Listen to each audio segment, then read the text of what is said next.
Muy buenas tardes para todos, ¿cómo andan? Bienvenidos a Fácil Desviarse.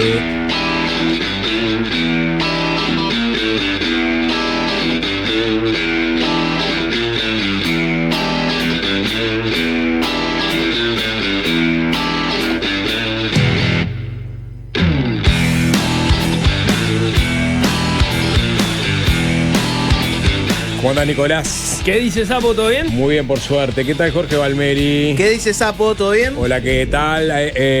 Voy a saludar. ¿Sabe? Antes que nada voy a saludar al Checho Bianchi. César Bianchi. Y César. @ César Yacosa, su charmaster estrella de la transmisión espacial de FM El Sol. Por favor, hacemos un zoom a este libro si podés. Porque me acaba de llegar a la mesa de trabajo. Ese Jorge Valmeri en Zoom, ahí. No sé hacia dónde apunto, ahí, exacto. A lo Peñarol 2. La pasión nunca pierde. Editorial Sudamericana. Otro libro más del Checho con perfiles de historias carboneras como nunca antes las leíste. Un abrazo grande para el Checho. Un abrazo grande para el Checho. Me lo guardo en el corazón este libro. Gran carbonero junto al Sapo, ¿no? Checho, por favor. Le mandamos un abrazo a Checho. Nada, y ¿sabes qué? Y por extensión, a todo el pueblo carbonero que viene de capa caída por haber perdido el uruguayo, Pero si el libro dice, sépanlo. pero el libro dice que la pasión nunca pierde. Que la pasión nunca pierde, exactamente. No importa si parece un uruguayo, tenés 500 en las vitrinas. El año que viene vamos por la sexta. Ahora sí. @Alvin Green. ¿Qué pasa, Nicolás? ¿Qué pasa? Qué ternura, Sapo. Qué ternura. Y sí, pero hay que ser así. No, está muy bien. Cuando Hay uno que ser quiere a su así. equipo, Claro. lo quiere las malas también. De las malas mucho más, Sapo. Estoy comiendo arándanos. Saludos. No sé En las si buenas se y en ve. las malas, Sapo. 2 por 1 la petaquita de arándanos en el almacén de la esquina. ¿Cómo andás, @Vicky Macana, querida? ¿Todo bien? ¿Me como uno más? Ahí. Una productora que está en las buenas y en las malas, Sapo. Decilo. Macarena Savera está. Si últimamente- está, siempre son buenas. Siempre está. Siempre está. Eso es lo que importa. Buenas tardes para todos.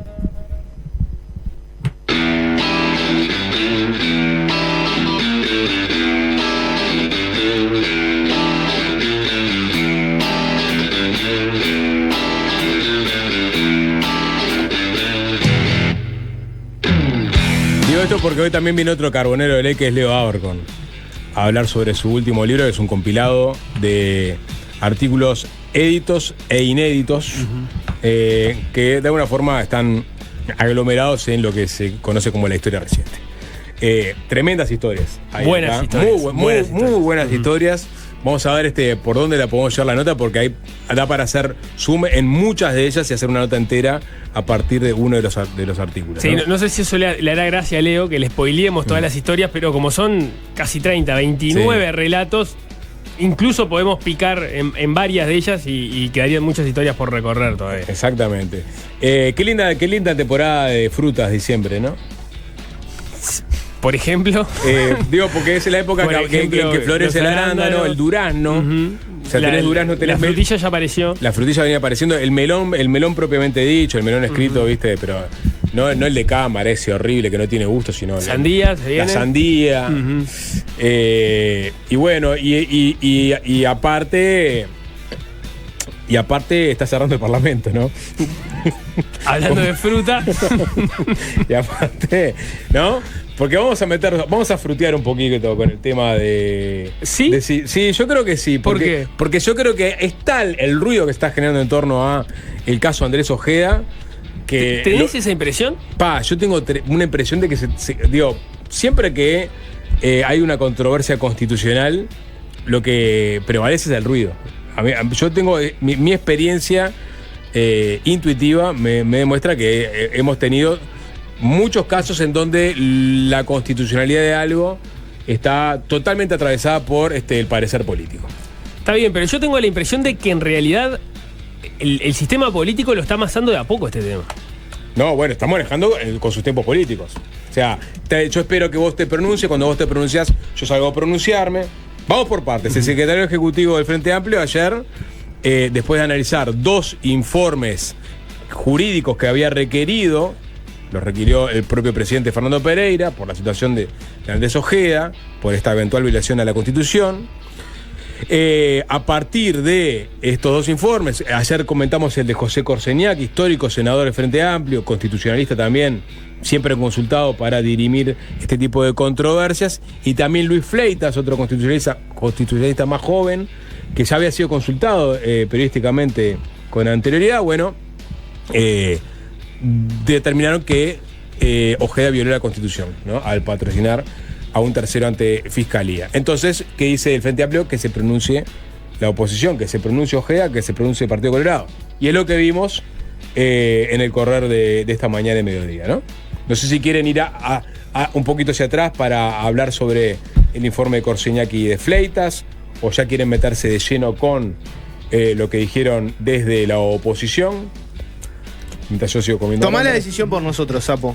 No voy a darte una decisión hoy. ¿Tú qué querías? Te No, yo había estado mirando el informe de Corseñac, pero básicamente lo habíamos estado comentando ayer, ¿no? El informe de Corseñac, el de Fleitas, no lo leí. No he visto el de Correa Freitas, que es el que estaría preparando Ojeda, y ya ha sido mencionado, lo vamos a estar viendo por parte de la oposición, con lo cual, digamos, hay solo una parte en la discusión de los informes jurídicos, ¿no? Pero grosso modo lo que establece es, entiende que sí, que se violó la Constitución, y establece, y eso es parte de la discusión que me parece que va a agarrar fuerza también, o que agarró fuerza hoy, establece cuál sería el procedimiento a partir del cual ejecutar esta violación del artículo 124 de la Constitución, que básicamente es una votación por mayoría simple por parte del Senado, entendiéndolo como un acto administrativo del Senado constatando que se violó la Constitución, y como la consecuencia del artículo 124, en los casos que entienden que Ojeda incurrió en ellos, la biblioteca que no, de que se tramitó para un tercero ante un organismo un servicio descentralizado, bueno, es la pérdida inmediata del cargo. Entonces, lo que entendía Corseñac, y empieza a ser discutido desde la oposición, es, bueno, acá hay que votar con una mayoría simple, y a partir de ese acto quedaría desinvestido, podemos decir, Ojeda de su cargo. Perdón, si no entendí mal, Corseñac dice que por mayoría simple, porque hay que buscar el mecanismo más simple, ya que en los hechos Ojeda ya violó la Constitución y simplemente es un acto, digamos, de ejecución de esa desafección del Senado. Exacto, porque el razonamiento es como el artículo 124 dice que eso tiene que ser de manera inmediata, en la medida que entras en los otros mecanismos previstos en otros artículos que, por ejemplo, implican una mayoría especial, incluso una discusión por parte del cuerpo. Eso va en contra de lo que pide el artículo 124, que es que eso se ejecute de inmediato. Entonces ese es el razonamiento a partir del cual Corseñac entiende que esto se hace a través de una mayoría simple. Bien, bueno, vamos a ordenar entonces. Arranquemos por lo que sucedió ayer. El secretario ejecutivo del Frente Amplio se pronuncia después de estos dos informes. Fernando Pereira, su presidente, sale a hablar. Y si les parece, vamos a escuchar lo que decía y después sí nos metemos con las declaraciones o los pronunciamientos de la oposición. El doctor Corseñac y del doctor Fleitas tienen que ver con que claramente se encuentra que violó la Constitución de la República y que en este artículo claramente queda determinada la pena, que es la pérdida de la banca parlamentaria. Los pasos a seguir es reunirnos con la bancada de senadores para efectivamente tratar el tema en forma conjunta, el Senado de la República, la mesa política del Frente Amplio, intercambiar con los diputados y de alguna manera ir construyendo, además de los informes jurídicos, una posición común respecto a un tema que es delicado y que queremos también escuchar la opinión del resto de los partidos. La nuestra parece ser clara en relación a los informes que hemos recibido, pero tampoco nos vamos a precipitar a tomar una decisión política sin conocer la opinión de actores sustanciales de la política, como lo son el Senado de la República y la Cámara de Diputados. El Frente Amplio podría avanzar en este sentido únicamente con los votos oficialistas en el Senado. Bueno, esto es lo que nos dicen parte de los informes, otros no. Es lo que estamos analizando, es lo que estamos siguiendo analizando, lo que vamos a seguir analizando y también esperando otros informes jurídicos que ha solicitado la bancada de senadores. Es decir, la semana que viene, el martes de la semana que viene, vamos a tener una reunión con los senadores y probablemente allí se logre avanzar algún paso más. pero no precipitarnos. Nosotros queremos discutir este tema a fondo, con informes jurídicos, para tomar una decisión política adecuada que cumpla con la Constitución de la República, pero que cumpla con el republicanismo que siempre ha demostrado el Frente Amplio. Bueno, está claro, lo de Pereira, si bien tienen informes que dan cuenta de que fue inconstitucional lo que hizo Ojeda, políticamente es un movimiento muy grande como para precipitarse. Es desafectar al secretario general del Partido Colorado, senador de la República, Ojeda, ¿no? Sí, es una movida fortísima si se incurre en ese camino. No sé si es llamarlo el problema, pero el problema que tiene el Frente Amplio respecto a eso es que, por ejemplo, si te guías, de nuevo, yo no vi el informe de Fleitas, pero el informe de Corseñac, que sí vi, no le da esos caminos al Frente Amplio de, bueno, analizarlo, después seguir, conversar con los otros partidos. O sea, en uno de los puntos dice Corseñac explícitamente, ¿no? En la conclusión adelantada al comienzo, viene de lo que venía contando antes, expresé que el Senado debe, y subraya, debe dictar una resolución declarando que Ojeda ha perdido el cargo. La expresión subrayada quiere indicar que esta resolución es el verdadero y único procedimiento para que la violación de lo prohibido por este numeral, el 2 del artículo 124, el que dice que pierde inmediatamente el cargo, tenga la consecuencia de provocar al infractor la pérdida inmediata del cargo legislativo. Cualquier otro procedimiento, teniendo en cuenta que la dinámica parlamentaria es política, conspira contra el cumplimiento constitucional. O sea, si el Frente Amplio se pusiera a pie de letrista con lo que plantea Corseñac, tampoco le deja el camino de el sondeo político, que es lo que está planteando Pereira en la jornada de ayer, luego de la reunión de la mesa política. Sí, Fleitas, por lo pronto se ha expresado en el programa Sin Piedad de BTV. Claro, él había abundado en los motivos por los cuales entiende que Ojeda cometió una inconstitucionalidad. Que dan los informes de Correa Freitas, como dijimos. Martín Rizzo, que dice que fue una inconstitucionalidad. ¿Cómo va a costar esa palabra en estos días? Pero que era una amarilla, lo cual fue una cosa muy rara de que digas que con un solo caso no bastaba como para separarlo de su cargo. Se entiende el motivo político, o sea, por un error administrativo vos no vas a sacarle la banca a una persona que fue votada por decenas de miles de personas. Pero no sé si se ajusta, digamos, a derecho, ese matiz de Rizzo. Seguimos, ¿qué pasa, Jorge? Estoy analizando todo, pero primero necesito escuchar los factos. Bueno, sigamos entonces. Tenemos ahora vamos a empezar a escuchar a la oposición. Por ejemplo, Pedro Bordaberry, que estuvo en El Hueso hace unos días, Jorge, te había dicho que él necesitaba analizar que quería tener todos los elementos. Bueno, Bordaberry tiene todos los elementos, claramente, porque se pronunció respecto al tema. Bueno, en su momento, cuando me habló de todos los elementos, me dijo que quería saber exactamente, la fiscal que originalmente denunció esto, en su escrito que había puesto, las opiniones de los distintos constitucionalistas. No sé si los analizó todos, pero por lo pronto se expresó sobre si Ojeda violó o no la Constitución. Cuando estuvo en El Hueso, en realidad, terminó hablando un poco más sobre lo ético de ser abogado y senador, pero yo dijo que no es ético ser abogado y senador al mismo tiempo. Unas declaraciones que le merecieron críticas de sus correligionarios, ¿no? Hubo algún colorado que salió a pedir que hablara antes con Ojeda, antes de salir con tanta contundencia, hablar de este tema, que no abonaba la unidad del partido, etcétera. O sea, cayó muy mal esa declaración de Pedro Bordaberry en el ojedismo. Respecto al caso concreto, había dicho que todavía no lo había estudiado. Exacto. Pero hoy sí marcó postura concreta. Sí, lo tienen con la cámara de Leo Sarro Press. Pedro Bordaberry respalda a Andrés Ojeda. Hoy nos llegó un informe del constitucionalista Rubén Correa Freitas muy claro, que concluye que no hay violación de la Constitución en ese caso. Así que nos convenció el informe del doctor Correa Freitas, realmente es un profesor de Derecho Constitucional, y así que concluimos que no lo hay. Y lo más importante, lo que sí me parece que es una barbaridad, y espero que nos vayan por ese camino, es esa tesis que esgrimió alguno diciendo que por mayoría simple el Senado podría expulsar un senador. Eso es algo que nunca sucedió acá en el Senado de Uruguay. Se necesitan siempre 2 tercios. Ninguna mayoría circunstancial en el Senado puede andar expulsando legisladores, un partido de otros partidos. Eso está mal.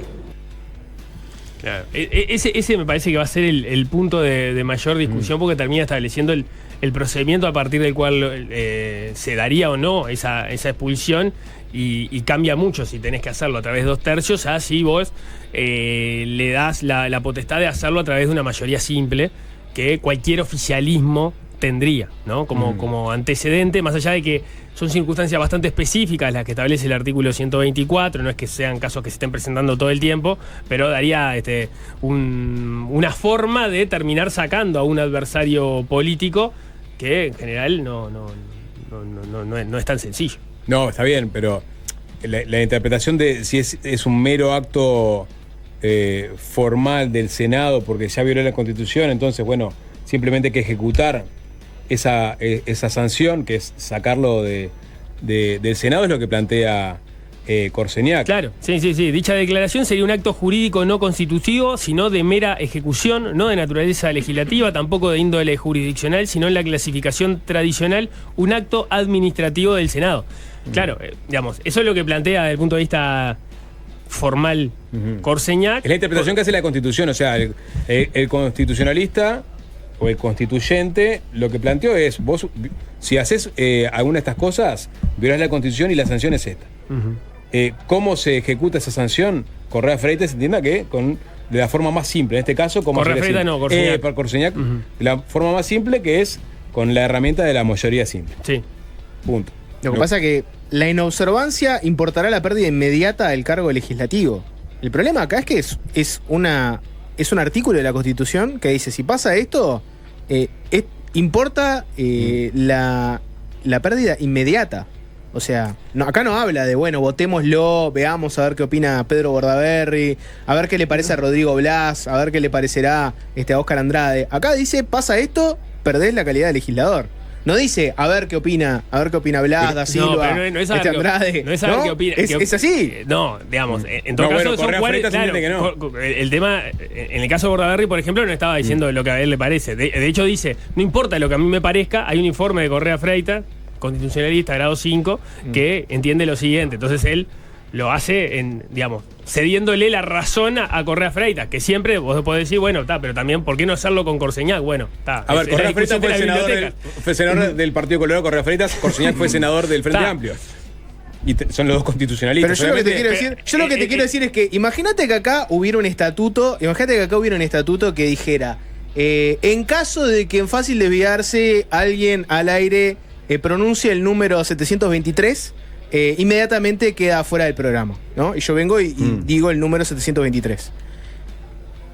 ¿Por qué ahí? Vamos a ver si Alvin está de acuerdo con que yo dije el número 723, que el número es ese. ¿Por qué? Hay que ver si Nico le parece que Jorge en realidad lo dijo, pero lo dijo porque estaba poniendo un ejemplo. Acá el problema es que la Constitución dice, si pasa esto, pasa lo otro. Y de llegar a pasa una cosa y pasa la otra, hay gente que lo que quiere hacer es poner una instancia previa en la cual los senadores debatan y voten. No, y eso la Constitución no lo pone. La forma en que se vota esa formalidad es lo que se está discutiendo. Claro. Que en el fondo, porque a ver, lo que tenés acá es, nadie está discutiendo sobre si violó la Constitución, lo cual me parece que estamos yendo hacia un consenso que es difícil de defender la posición de que Ojeda no violó la Constitución. No. Está lleno de defensa. Vos tenés a Martín Rizzo, que entiende que violó la Constitución, pero va por el lado de lo político por sobre lo jurídico. Pará, vas a destituir a un senador por haber violentado este artículo de la Constitución. Bueno, no, capaz que si lo hace 2 o 3 veces, sí. Si lo hace una sola vez, no. Hay argumentos que se han manejado. Lo que pasa es que, de nuevo, como no hemos visto el informe de Correa Freitas, están faltando, no tenés un símil del otro lado como el que tenés de Corseñac, donde vas viendo punto por punto los argumentos donde vas a su posición. Tenés el de Luz, la opinión de Luz, por ejemplo. Sí, está bien. Ahí sí tenés alguien que... Lo hicimos en su momento, pero de forma cortita. Pero ¿no les parece que están discutiendo ya sobre la forma de dirimir el Senado y no sobre el fondo? Claro, lo que pasa es que en la medida que vos sabés que vas a ir a una discusión sobre que algunos creen que es constitucional y otros que no, es clave la forma en cual vos bajás a tierra ese entendimiento, porque eso es lo que te va a dar qué tipo de mayorías precisás. Y entonces, en la oposición, de momento, que es donde han salido a discutir esto, te discuten las dos cosas. no es inconstitucional. Pero suponiendo que el Frente Amplio entienda que es inconstitucional, la forma de discutirlo es con un procedimiento que implica determinadas mayorías, no las mayorías simples que le darían al Frente Amplio la posibilidad de por sí y ante sí cesar a Ojeda. Y eso es un problema para el Frente Amplio, porque a mí, Claro, le da demasiado poder. Le da demasiado poder y me parece que el Frente Amplio en este momento no quiere usar ese poder para destituir a Ojeda. Es un poder demasiado grande que te está otorgando a partir de una eventual falla de Ojeda que lo puede llevar a ese lugar de ser destituido. Me da la impresión que el Frente Amplio no quiere destituir a Ojeda. Tampoco queda. Eso es lo que a otro paréntesis. interpretando, pero te abro es otro muy paréntesis, complejo Sapo. políticamente tomar esa decisión. Pero tampoco claro, dice. Es una bomba atómica. Pero tampoco. Vuelvo a lo anterior, ¿no? El problema acá es que la Constitución dice: si pasa tal cosa, pasa la otra. Claro. Y nadie te explica cuál es el camino de que una cosa te lleva a la otra. Y así como me parece que es raro querer ahora poner, bueno, 2/3 del Senado tienen que votar a ver qué les parece. No dice eso. Tampoco dice que una mayoría simple lo defina. Ni siquiera dice que lo tiene que definir el Senado. Capaz que acá la resolución, en realidad, es que Ojeda vaya y diga: mirá, la Constitución dice esto, tengo que presentar la renuncia. Capaz que en realidad nadie tiene que ni votar ni decidir nada. Pero perdón, un acto administrativo por el cual eso. deja de ser senador, o sea, un acto de algún tipo tiene que haber. Por ejemplo, puede ser que el presidente. Es que el portero bueno, le empiece a parar en la puerta. Pero, por ejemplo, el acto puede ser que el presente la renuncia. Bueno, y ya está. pero claro. El problema ¿cuál es ahí? Que es es el elefante en el bazar. El problema es que, así como Ojeda probablemente no quiera presentar la renuncia y no quiera decir: violé la Constitución dice que si pasó esto, tiene que pasar lo otro, presento mi renuncia. Y entienda que no. Probablemente él no quiere presentar la renuncia y él entiende que no violó la Constitución. Hay muchos senadores de la oposición que hacen lo mismo. No quieren que él tenga que presentar la renuncia y no entienden que él violó la Constitución porque se respaldan en un informe jurídico, por más que hay otros que dicen que no. El gran problema es ese. El gran problema es que acá hay un tema de que Ojeda no quiere irse de la banca, en la oposición no quieren que se vaya de la banca, y después hay otro tema político de fondo que es el que dice el Sapo, que hay un miedo a que este sea un mecanismo que le dé a los gobiernos la posibilidad de que a los senadores de la oposición lo saquen por mayoría simple y le das un poder muy fuerte al oficialismo. Eso creo que en el caso puntual de contraargumentaría. no hablaría en general, habría en este caso pero te lo puntual, dicen ellos, Sapo. Te lo dicen explota la cara ellos. que vos tenés la posibilidad, o sea, tendrías la posibilidad de sacar del Senado a Andrés Ojeda, o sea. Pero te hablan en general, No, te dicen ya que sé, lo de la pero- mayoría simple es un peligro, etcétera. O sea, Pero te hay una dicen dimensión que ellos. yo no la tengo clara, que es si no jurídica del Parlamento no tiene que pronunciarse sobre cómo se ejecuta eventualmente No una, es te aviso, Sapo, que no es vinculante No, lo que bueno, diga pero- jurídica del Parlamento. Entonces podés tener un informe jurídica del Parlamento que diga: Ojeda violó la Constitución, y a Pedro Bordaberry le puede seguir pareciendo Jorge, que no, pero y vota lo que le parece. Poner el escenario del Frente Amplio y dice: sí, ok, vamos a ir por mayoría simple y que ejecutar la salida de Ojeda en el Parlamento. Hay una sesión dirigida por Carolina Cose en donde se va a votar por mayoría simple la salida de Ojeda del Parlamento. ¿Quién avala después eso? O sea, ¿eso queda avalado si hay una controversia detrás? O sea, si la oposición, si parte de la Cámara entiende que esa no es la forma de destituir a un senador, ¿quién se hace cargo de esto?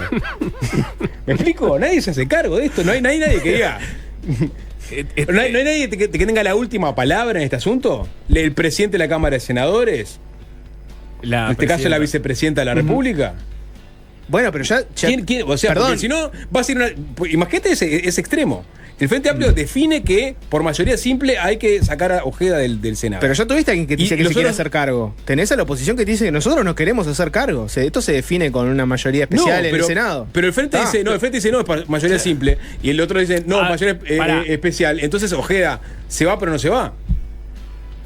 Porque votaron, unos creen que por mayoría simple ya está, ejecutada la salida, otros entienden que no. ¿Qué hace Ojeda ahí? Estamos adelantándonos a posiciones que el Frente Amplio no ha tomado No, todavía, ya sé. de nuevo, ¿no? O sea, Porque el Frente Amplio, quizás por estos problemas que vos estás advirtiendo, todavía no ha tomado una definición y por lo pronto lo que dijo Fernando Pereira es se va a sondear con el resto de los partidos y se va a ver. Quizás se termina consensuando cuál es el procedimiento para hacerlo, ¿no? Mayoría especial, Porque de ahí se nuevo, complica. digamos, El punto, que lo discutíamos ayer y me parece que lo vamos a entrar a discutir de nuevo hoy, es que como el procedimiento no está establecido, cualquiera de las dos posturas que más o menos estamos viendo ahora, o a través de 2/3 o a través de una mayoría simple, es rellenar algo que no está dicho. Exacto. Entonces, cualquiera de los dos estaría tratando de interpretar y llenar ese vacío que quedó con el artículo. No es que uno está tratando de hacerlo y el otro no.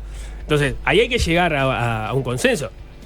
Vos decís, bueno, ¿cuál es la mejor solución para todos? Que el Frente Amplio diga, bueno, es inconstitucional, pero acceda a que se precisen las mayorías especiales. ¿Te extraña qué es lo que va a pasar? Se vote y pierda el Frente Amplio, no alcance esas mayorías especiales.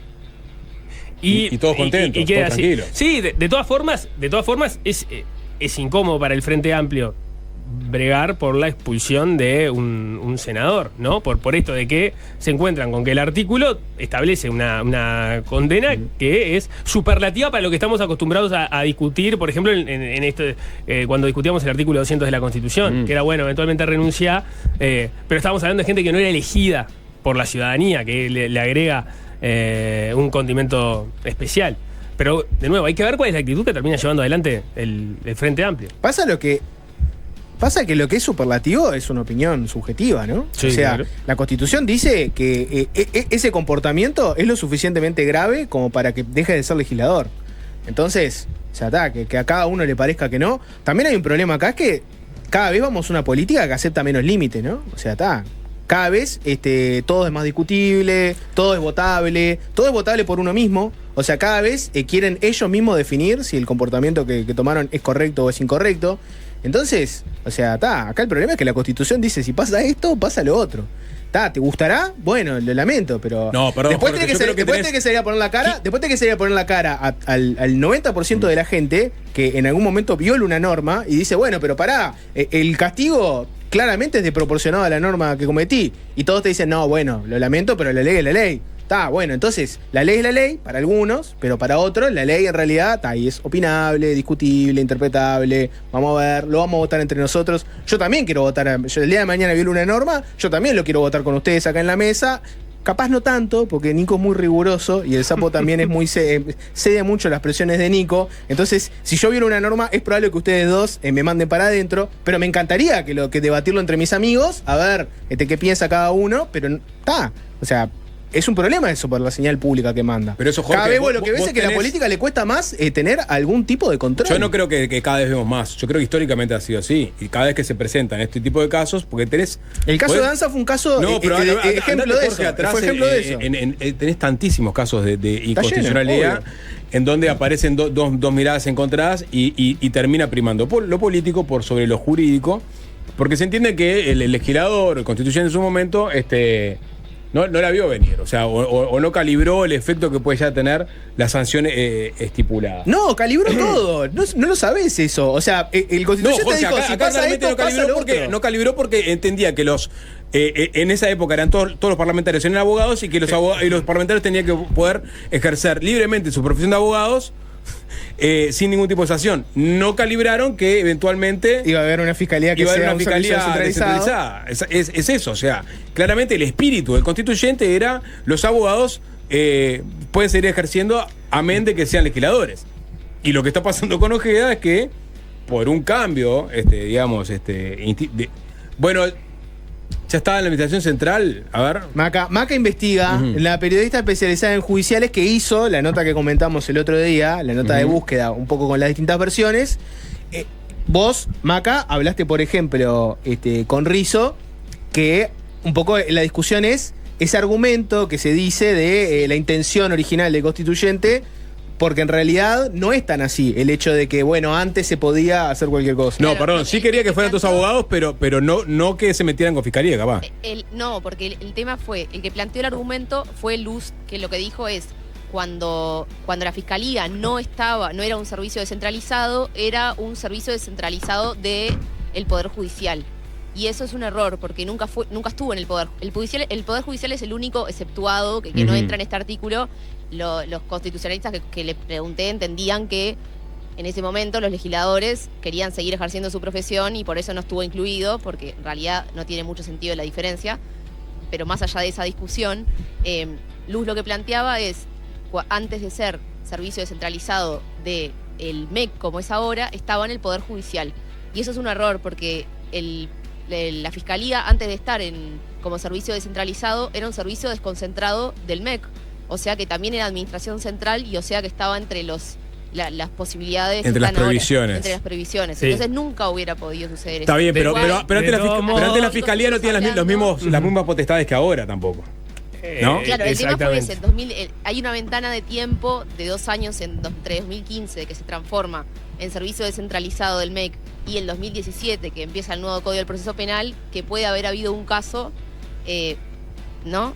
Pero el tema es que en realidad antes la Fiscalía también no tenía el protagonismo que tiene ahora, los escritos se presentaban en el Poder Judicial, exacto. entonces Claro, no porque no afectaba. investigaba. En la Por mayor eso parte nunca del hubo casos, tiempo por eso no hay antecedentes. En la mayor parte de esta historia, salvo en ese periodo entre 2015 y 2017, como vos igual accionabas ante el Poder Judicial y no a través de Fiscalía, cuando era un órgano dependiente del MEC, igual no caías en esa incompatibilidad. O sea, está buena la aclaración, pero queda más que claro entonces que en el espíritu original, el constituyente quería que los legisladores pudieran ejercer la profesión de abogado. Sí, Pero claro, no, porque en realidad yo entiendo ¿No? que si hubiera sido así del todo, en ese momento también hubieran puesto la administración central, salvo la Fiscalía General de la Nación. Pero capaz que un abogado pero- no tendría que pasar tanto por fiscalía como sí pasa ahora. Pero capaz que algo sí. Lo que pasa es que después hay otro punto. Por ejemplo, lo pone Gerardo Sotelo a través de su cuenta de Twitter, ¿no? Porque, de nuevo, si vos vas a lo literal, ¿no? Como también se discutía en el caso de Danza, vos entendés que esto. Sí, lo que dijo Jorge con el número Está. 738. o sea, No hay mucha vuelta, pero tu lenguaje, digamos, el lego no es lo mismo que los juristas cuando se ponen a interpretar las distintas posibilidades que se abren a partir del artículo. Y lo que dice Sotelo, ¿lo podés llevar? ¿No lo podés llevar? Es una discusión que nos excede. El artículo 71 del Código del Proceso Penal establece que el defensor actúa en el proceso como parte formal en interés del imputado, con todos los derechos y atribuciones de esa calidad. Esto significa que en el proceso en el que actuó, el Estado consideró al senador Andrés Ojeda como parte, no como alguien que tramitaba asuntos de terceros, que es lo que prohíbe el artículo 124 de la Constitución. Mientras esperamos conocer los detalles de la siguiente opereta, que seguro llegará, démosle a esta el punto final. Caso Ojeda, punto final es el nombre del tuit de Sotelo. Pero esto lo discutimos en su momento. Sí. Lo que pasa acá es que la Constitución habla de tramitar o dirigir cuestiones de terceros. Si vos querés estirar todo como un chicle, estirá. ¿Qué es tramitar? ¿Qué es dirigir? Tramitar no es tramitar, dirigir no es dirigir, tercero no es tercero. Si cada palabra vos la vas a estirar a su límite lógico, y bueno, en realidad no tramitó, porque esto no fue un trámite, fue un pedido, no dirigió tampoco, porque en realidad, o sea, podés ir con cada una de esas palabras y buscarle. No fue de un tercero, porque en realidad él es parte, porque es el abogado. Bueno, podés estirar cada una de esas palabras al límite lógico de la interpretación y buscarle la vuelta para que sea o no sea. Para tener esa escuela, tenés que ser coherente como analizás en todo. Y en el caso Danza, Gerardo Sotelo no estiró cada palabra al límite máximo de su interpretación posible en beneficio de la persona que estaba siendo juzgado. Hizo lo contrario, que es agarrar la interpretación más estricta para defender los intereses del Estado y no la de la persona involucrada. Entonces, si vos, cuando agarran a uno de los tuyos y tenés que analizar la cuestión, cada cosa le buscás el pelo al huevo para que salga, y cuando es de los otros haces lo opuesto, que es buscar la interpretación más dura, más restrictiva posible, y bueno, entonces después no digas que sos coherente intelectual, decís que sos una persona que responde a intereses partidarios, y si es de la coalición, vamos a buscar la interpretación constitucional más blanda con la persona, y si es del oficialismo, vamos a buscarla que lo mate. Entonces me cuesta mucho, para eso no hagas la cita del artículo, ni busques la discusión legislativa, la discusión legal. Andá directamente a lo partidario y decís, no, es mío y lo defiendo, y es del otro y lo ataco. Me parece que lo de Sotelo me sorprende mucho, porque fue durísimo con Danza, y ahora con Ojeda, en realidad no es un tercero, no es tramitar, hay que ver. Me pasa eso, ¿viste? Y el Frente Amplio iba a tener un problema, porque con Danza fue livianísimo, ¿no? Se avaló, por ejemplo, en la JUTEP una interpretación que defendía el derecho al trabajo de Danza. O sea, ante la duda de qué pasaba con Danza, si violó la Constitución o no, hubo gente en el Frente Amplio que defendió que constitucionalmente hay que defender el derecho al trabajo. Bueno, si yo pienso eso, ahora para Ojeda me imagino que dirán lo mismo. Me imagino que dirán, hay que buscar la interpretación constitucional más favorable al derecho de trabajo de Andrés Ojeda. Pues si no lo hacen, van a estar en la misma situación que Sotelo, de que cuando le toca a ellos hay que ser buenísimo y hay que defender el derecho a trabajar, y cuando le toca a otro, no. Ahí la Constitución es clarísima para afuera.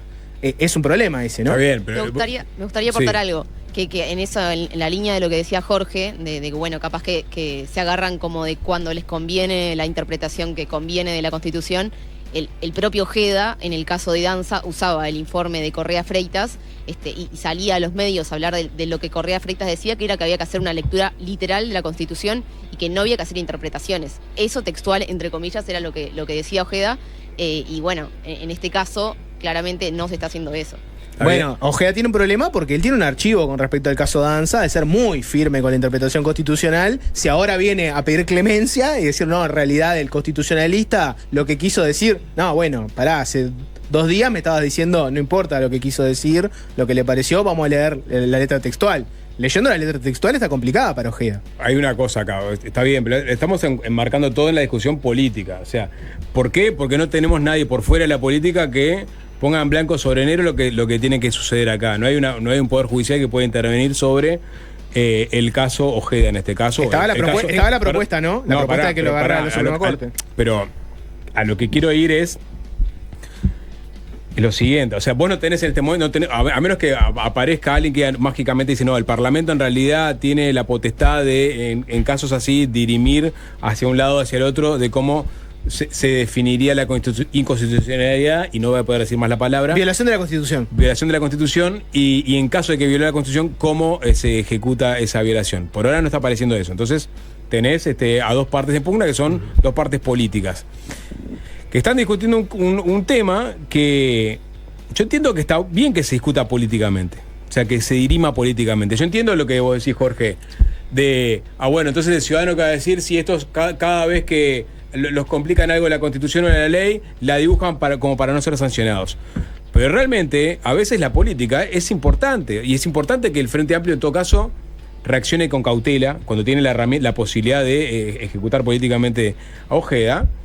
Porque, como decía Nico, o sea, no es el caso Danza que es un cargo elegido por el Ejecutivo. Es un cargo elegido por la población, y vos tenés que tener cuidado en el tono en que das la discusión. Obviamente, o sea, cada uno va a tirar agua para su molino. Pero que Sotelo haga su interpretación más favorable hacia los intereses de Ojeda, y en todo caso, el legislador del Frente Amplio haga su interpretación más favorable a los intereses que le pegan políticamente a la oposición, es entendible en este caso. O sea, es entendible porque, en definitiva, es la política la que tiene que dirimir un caso que en este momento no tiene una solución judicial. Yo ahí tengo un matiz y me acerco un poco a lo que dice Jorge. Yo creo que vos la Constitución la tenés que respetar. O sea, no podemos validar que, bueno, esta la dejamos pasar, suponiendo que llegás a la conclusión de que se violó la Constitución. Entonces, a mí me parece razonable que todos, y por eso lo marco, me parece que se están tomando el tiempo. La oposición salió hoy, pero salvo algunos actores más individualmente, no estaban saliendo en masa. Supongo que estaban esperando precisamente el informe de Correa Freitas, y me parece razonable que esperen los informes jurídicos que van a tener a disposición para tomar postura. Lo mismo el Frente Amplio, y está bien. Ahora, cuando llegues a una convicción de si se violó o no se violó la Constitución, tenés que actuar en consecuencia. O sea, si el Frente Amplio llega a la lectura de que se violó la Constitución, no le queda otra que reclamar que se aplique el 124. Distinto es si llega a la conclusión de que no, porque no podés hacerle caso en partes al artículo.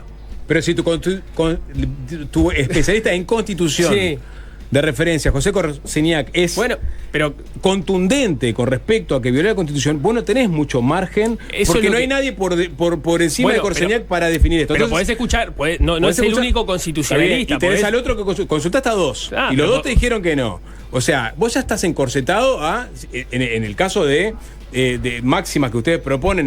Bueno, si violó la Constitución, y estás convencido, andá y pedirle a Ojeda que se retire del Parlamento. No, capaz que te abrazás a los criterios interpretativos laxos que utilizaste para el caso de Danza y terminás convenciéndote de que no, de que Ojeda tampoco violó la Constitución. Podés recorrer ese camino, ya lo recorriste con el caso de Danza. Es un camino político. Es un camino político. El camino de Danza es un camino político. Necesitas siempre el fundamento siempre jurídico está para agarrar, siempre tenés 15 bibliotecas, no 2 bibliotecas, para agarrarte y acomodar tu discurso político o tu resolución política a lo que hoy algo que es técnico. Si hay algo peor a que nos acostumbremos a que tenemos 2 bibliotecas, entonces vos podés justificar cualquier cosa, es decir, no, ni siquiera tenemos 2 bibliotecas, sabemos que está violando la Constitución y igual no le hacemos caso, ¿no? Porque ahí sí ya está, tiremos todo por la borda. Por lo menos con los informes jurídicos tenés una ficción de que estás tratando de llegar a la interpretación más razonable para el artículo que estás analizando. Lo político por encima de lo jurídico, Nico. Bueno, hay casos en los que lo político por encima de lo jurídico es lo razonable. Si vas a seguir la línea de Danza, podés recorrer un camino similar. Pedir un informe a la Facultad de Derecho de la Universidad de la República, mandarle a la JUTEP, a ver qué te dice la sala de juristas, que todos en la oposición laudaron a los juristas de la JUTEP, a ver qué te dicen ahora. O sea, yo qué sé, podés hacer. Lo que te quiero decir es que no tenés por qué apurarte ahora a tomar una definición. Tenés toda una serie de caminos antes. Yo creo que ningún informe va a ser vinculante, a menos que nos estemos perdiendo algo. No hay ningún informe. En última instancia va a ser una decisión política que ni siquiera sabemos cómo se resuelve en el Parlamento. Pero lo otro que te quiero decir es que está bien que la política defina en última instancia. Que defina la política y que se contemple el espíritu del constituyente original también. O sea, si realmente... Eso porque vos querés leer las cosas en base a lo que le pareció al constituyente. Hay otra biblioteca que te dice lee lo que está escrito, no lea la intención de una persona. Yo te quiero decir que de qué lado de la mecha estás. Yo soy del lado del espíritu y no de lo literal. Bueno, son escuelas de pensamiento jurídico, son absolutamente válidas. Hay más de una. Creo que hayan 2 escuelas de pensamiento jurídico literal e ir a la... Pero son 2 formas. No sé cómo son las. Bueno, una es esa.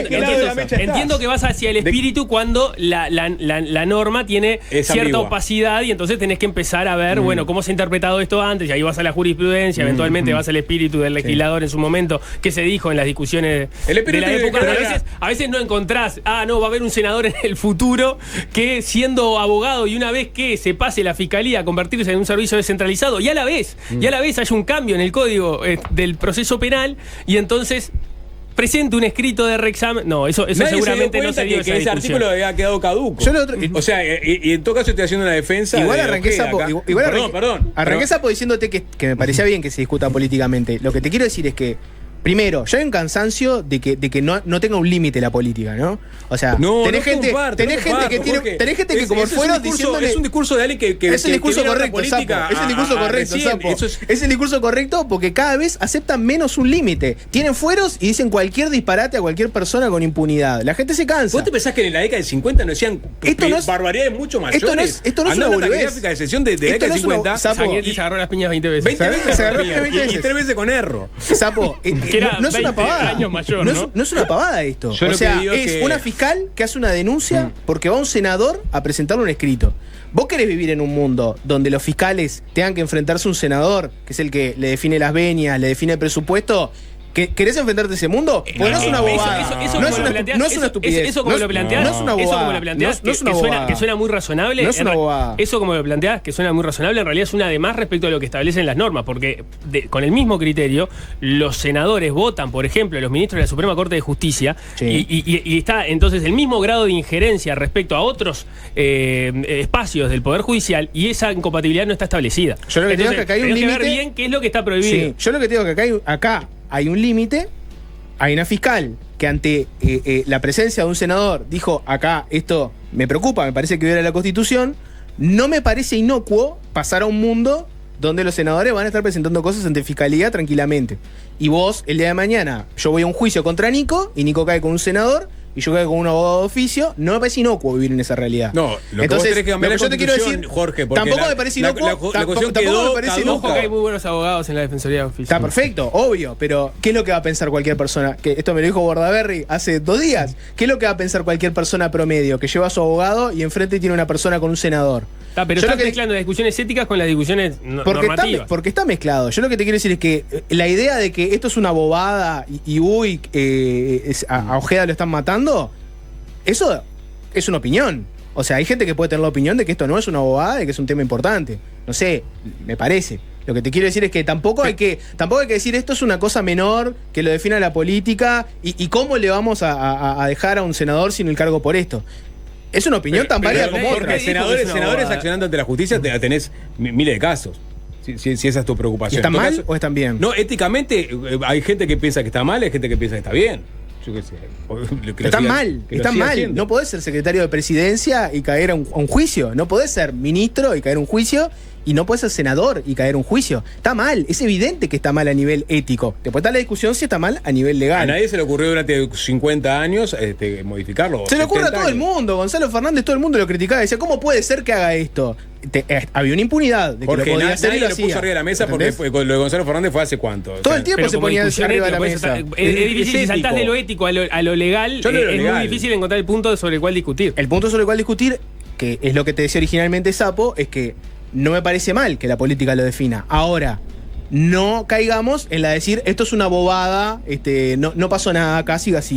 Porque capaz que no es una bobada. Es gravísimo. Hace una semana que lo estamos discutiendo. No, es gravísimo. No sé quién dijo que era una es gravísimo al punto que el Frente Amplio tiene en su poder un arma peligrosísima. Que tiene que, digamos, a propósito políticamente tiene que ver cómo la maneja. A propósito de eso que vos mencionabas, ¿qué pasa, no, en el caso de que el Frente Amplio vaya con la línea Corseñá, que interprete que lo puede votar como una especie de acto administrativo del Senado y entonces lo vote por mayoría simple, aún en protesta del resto de los integrantes del cuerpo? ¿Qué es lo que podría pasar? Un abogado, que prefiere que no lo mencione, así que no voy a decir su nombre, pero doy fe, es abogado y es, sí. No querés contestar dice, qué abogado, perfecto. Exacto, no quiero que me pregunten qué abogado. Dice que si es un acto administrativo por mayoría simple, Ojeda puede recurrirlo ante el Tribunal de lo Contencioso Administrativo. Lo pone como una posible línea en todos los frentes que se abren sobre cómo se podría procesar esto en la medida de que el 124 no establece qué se hace una vez que se detecta esa inconstitucionalidad. Está buena esa discusión. ¿Qué garantías tiene Ojeda, por ejemplo? ¿No? Porque si esto fuera un juicio, lo podrías apelar.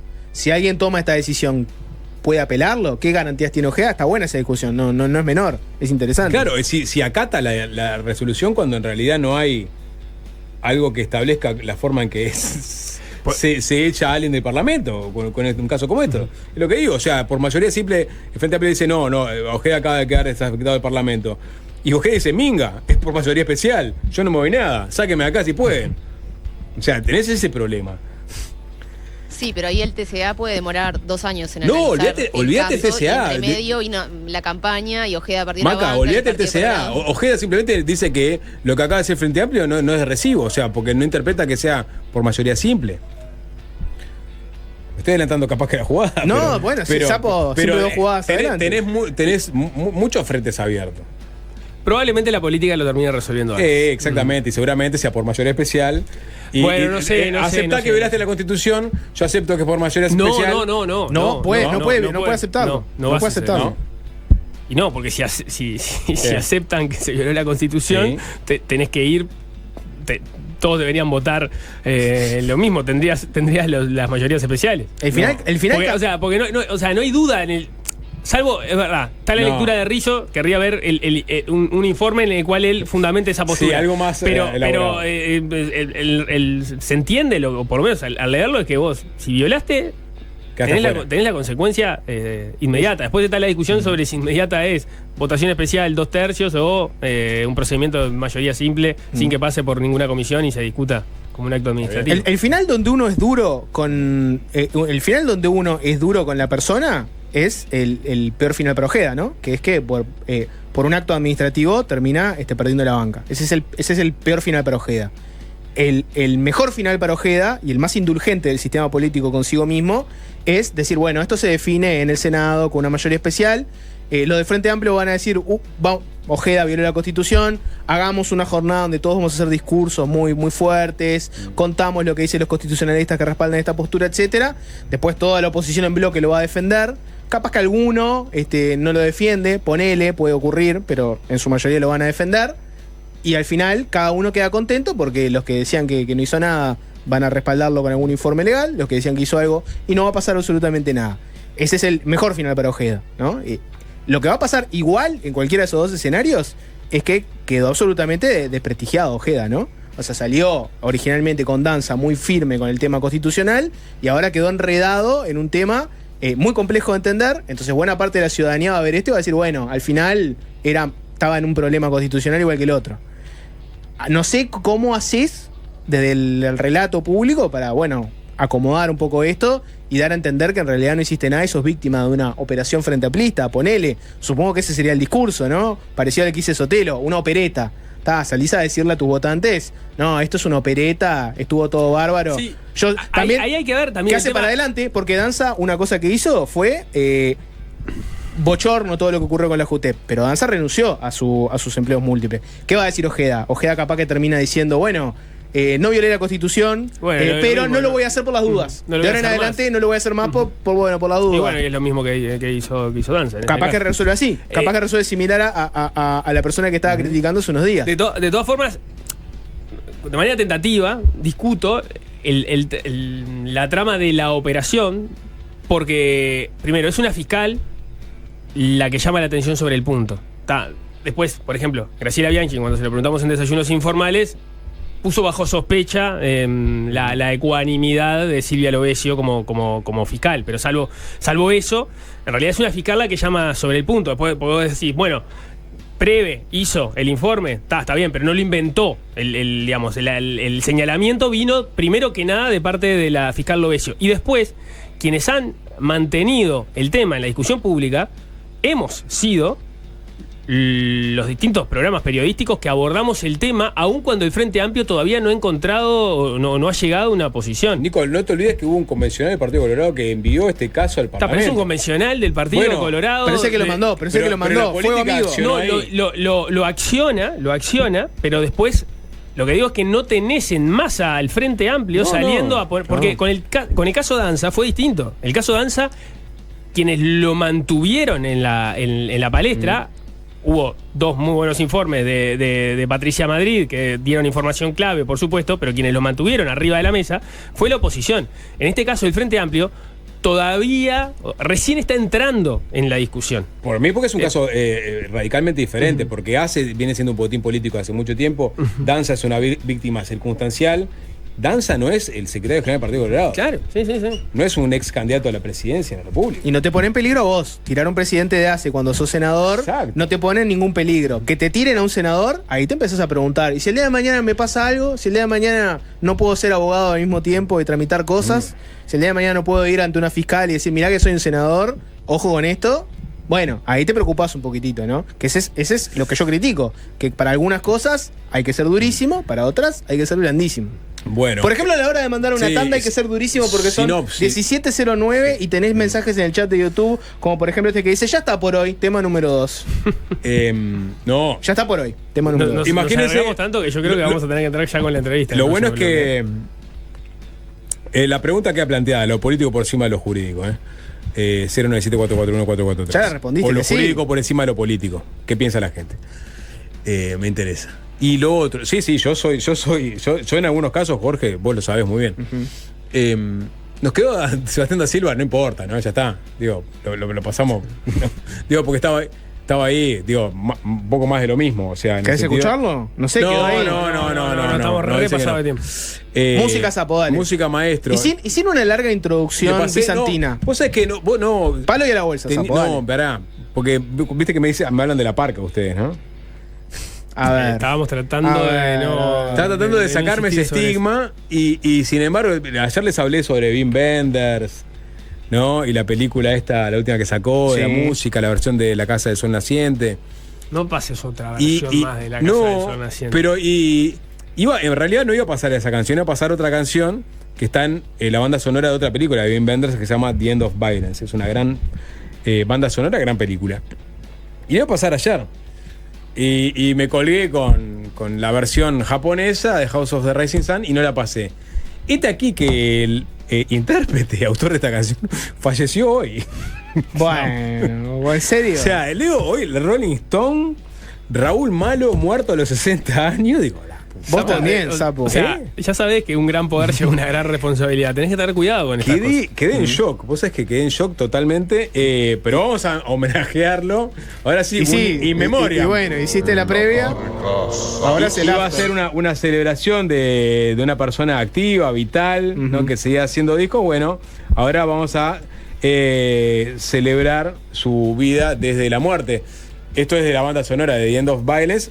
Ojo, no estoy prometiendo rock, es una canción que puede ser polémica también, pero es una gran canción de diciembre. Se llama Bailaré el Merecumbe.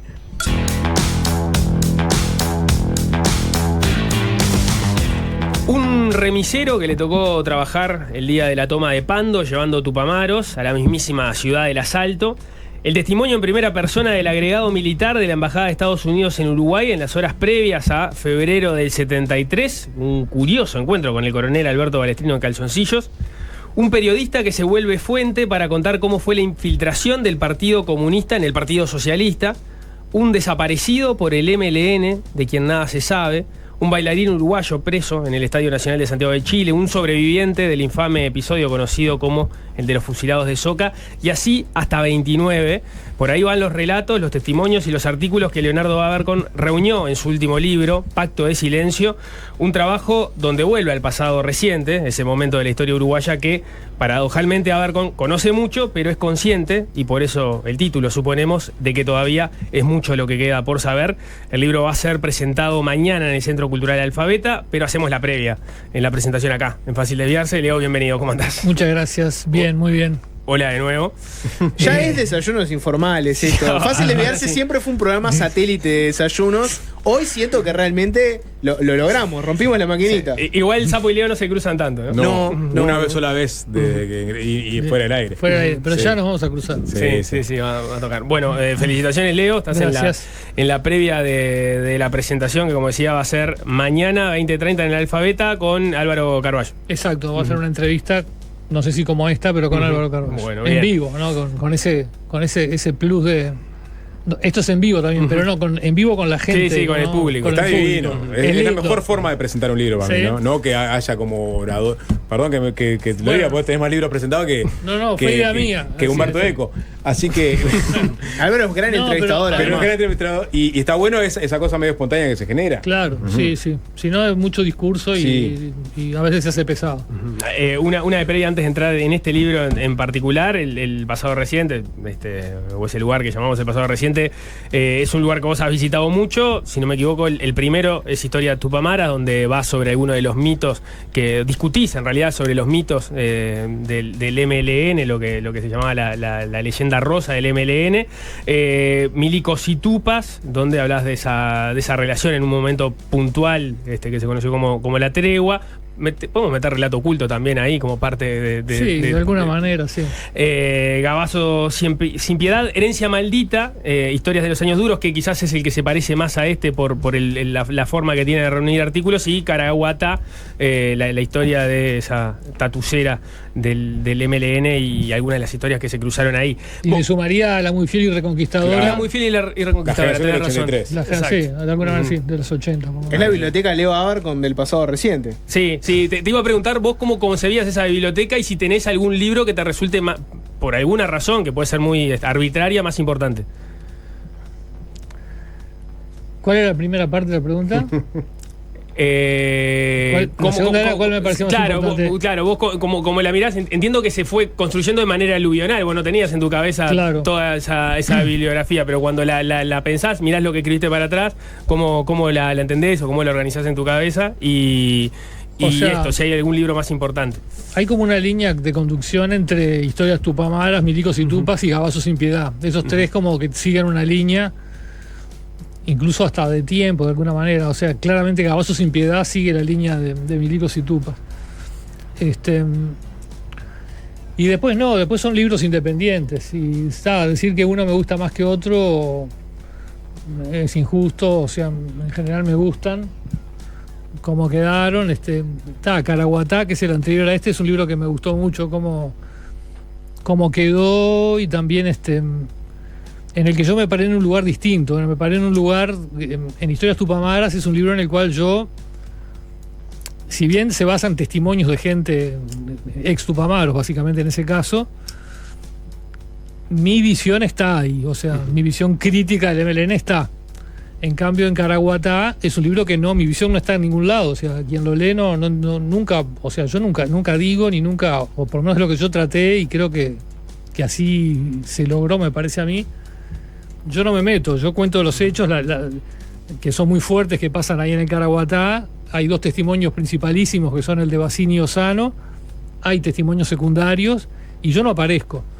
Y eso me gustó, y en este libro de vuelta creo que sigo un poco esa línea, no meterme, ya está, los hechos son contundentes. Ya que vas hacia ahí, hay algo que me llamó la atención, pues no lo tenía tan visto, creo que por ejemplo en Herencia Maldita no ocurre. Acá son 29 relatos, la mayoría son inéditos, hay algunos que sí, que ya hayan sido publicados en otros medios, pero hay muchos relatos en primera persona, o sea, donde vos tuviste el mérito, obviamente, de la edición, obviamente de ir a buscar la fuente, de encontrar el testimonio, de iluminar sobre una anécdota concreta, pero dejás que hable el testimonio en primera persona. Sí, en primera persona, que no soy yo. Exacto, sí, en primera, está bien, en primera persona, que es un tercero. Un tercero.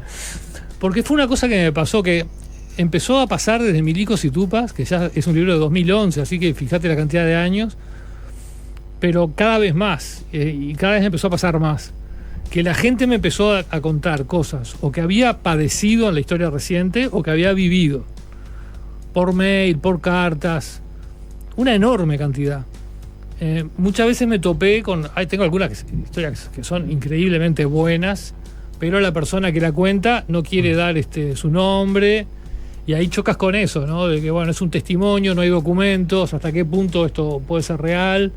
Entonces no es que haya agarrado todas, pero ya cuando empecé a pensar este libro dije, bueno, quizás sea el momento de canalizar algunas de estas cosas que me han contado, y bueno, cuando pasó determinados filtros de que la persona diera el nombre, que la historia fuera creíble en el sentido que o hay documentos, o por lo menos si no violenta los documentos que hay, o coincide con la historia conocida, elegí darlas algunas, y después estaba cómo le escribía, si le escribía yo, porque uno puede, está bien, es un testimonio, pero la primera que me hizo pensar en eso fue la de García Ramón, que es hay una historia de Jorge García Ramón, un fallecido periodista que trabajó muchos años en El Espectador, que yo lo conocí en la época de las tertulias, y en fin, en realidad lo conocí antes, porque en la época él era más veterano que yo, pero cuando yo trabajaba en el semanario aquí, él trabajaba en Alternativa Socialista, en fin.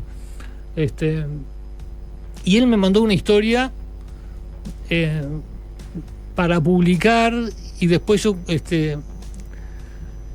dudé si publicarla, porque fue hace años, hubiera entrado en Herencia Maldita, y no me dio el tiempo, y quedó, y él falleció. Y ahí me dio pena. Cuando yo le avisé que no iba a salir, porque él creía que iba a salir, él me contestó con un ok, como no pasa nada, pero yo sentía ahí como que le hubiera gustado que saliera. Y es una historia de que él era militante socialista, y es un episodio que ya lo han contado otros. Está en el libro de López de Alessandro, está en varios libros de Jorge Chagas también, sobre un episodio en el cual o bien fue una infiltración que le hizo el Partido Comunista al socialista, o bien fue un grupo de socialistas que... Doble chapa, que también comulgaban con el Partido Comunista y militaban a los dos lados al mismo tiempo. Y lo que aportaba García Ramón es que estuvo el día que se reunió el directorio, el directorio no es la palabra, pero no sé cómo ahora, no viene la palabra, cómo se llama, la dirección del Partido Socialista, y los echa a estos. Había algunos del porte de Marcos Carámbula, sí, por estaba ejemplo. Marcos Carámbula, por ejemplo, ahí. Y bueno, el relato de García Ramón de esa noche estaba muy bueno, y de cómo se había llegado. Y él me lo contaba. Comité Central. Él me lo mandaba bueno, para que yo lo supiera, pero como escribía bien y estaba narrado con un ritmo realmente muy casi cinematográfico, dije, no, esto no tengo que editarlo, que vaya en primera persona como que lo cuenta, como me lo contó García Ramón. Y después me empecé a dar cuenta que otros podían seguir esa línea, algunos con un poquito de edición mía, pero funcionaba y me gustó darle voz a otra gente. Yo te reformulo la pregunta de Nico, el libro que más, del cual te sentís más orgulloso, lo que sea, y te la planteo de esta forma. De este libro o de todos los libros que has escrito, ¿qué información que confirmaste fue la que te generó el mayor subidón? En el sentido de, no puedo creer que estoy confirmando esto. Que eso es otra cosa diferente. Capaz que no es el mejor libro, pero sí es una información que vos creés que realmente no pensabas que ibas a conseguir y se alinearon los astros y laburaste para ello. Lo que pasa, ahí te compiten las notas también, ¿no? Tenés mucho, Claro. Pero capaz que lo circunscribo a los libros. Incluso lo puedes circunscribir a este libro. En Caballo sin Piedad, yo ahí, que fue un libro que me costó mucho, que lo empecé y lo abandoné como 3 veces y nunca me había pasado, romper una cantidad de hojas escritas, y lo hice porque no me gustaba. Y uno de los problemas que tenía ese libro era encontrar un hilo narrativo entre la cantidad enorme de crímenes en los que había estado involucrado y episodios de la dictadura que había estado involucrado Gavazo. Y finalmente, cuando elegí el núcleo, era justamente los 2 casos que estaban ya como insinuados en Milicos y Tupas, que eran las muertes en Artillería 1 de Roberto Gómez Oro Hoffman y de Eduardo Pérez Silveira, el Gordo Marcos.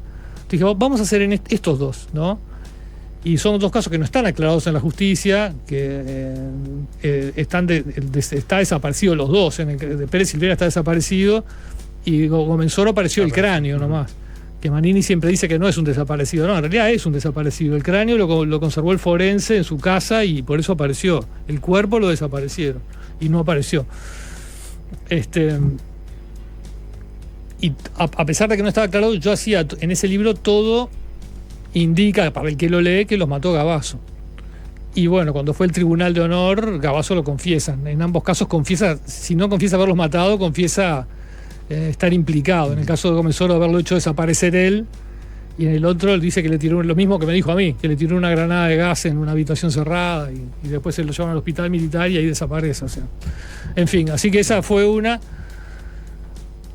fue que fue muy impactante de Milicos y Tupas, es el hecho de que hubo militantes tupamaros que torturaron durante la tregua con los militares. Eso se armó un escándalo bárbaro, y después de una polémica tremenda con el Diario de la República, donde estaba Fernández Huidobro en aquel momento y tenía un secretario de apellido Caballero, que no sé si está vivo, y que sacaban todo, artículos que se llamaban Las mentiras de Abercrombie, ¿no? Finalmente terminaron admitiendo, diciendo que fue un grupo chico. Bueno, o sea, terminaron admitiendo que era verdad. Y bueno, vamos a decir algo de porque íbamos a hablar de Pacto de Silencio. De Balestrino, ¿habla? Bueno, la historia de Michelini y Balestrino.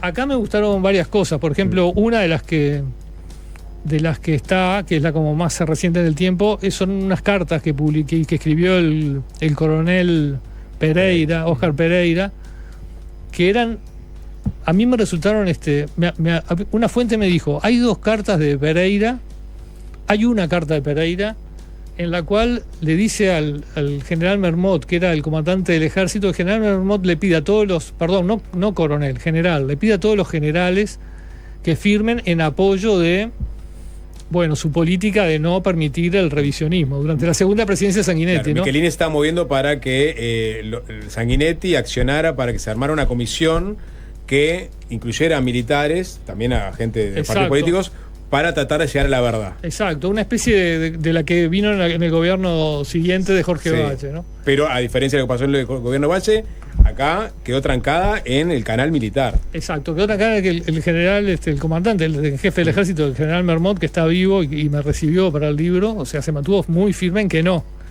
Y le pidió a todos los generales que firmaran una carta que él escribió en apoyo a que no hay que abrir el pasado, no hay que permitir ningún revisionismo. Me avisaron que había una carta de Pereira que firmaba, pero le decía a Mermot, no, pero usted está equivocándose en el rumbo que está tomando, y hacía toda una descripción de la situación y lo que iba a venir años después, que el tipo le terminaba pegando y que nunca se había publicado. Y llamé a Pereira, me dijo, es verdad, me mandó las cartas que le había mandado Mermot antes. Y bueno, y ahí empecé a hablar con las fuentes y se confirmó todo. Sí, esa me gustó, me gustó porque me había llegado también como una especie de cuento sin confirmar y se confirmó. La que Nico decía del otra que me gustó también es la del desaparecido por el MLN, porque ahí lo que yo había visto eran ya cuando hice el libro de Gavazo, en un momento a Gavazo le llevan lo ponen en esa cosa bruta y sin pensar, o sea, no solo cruel e inhumana, pero sino también poco inteligente de la dictadura, de obtener confesiones mediante tortura y creer que eso servía de algo, ¿no?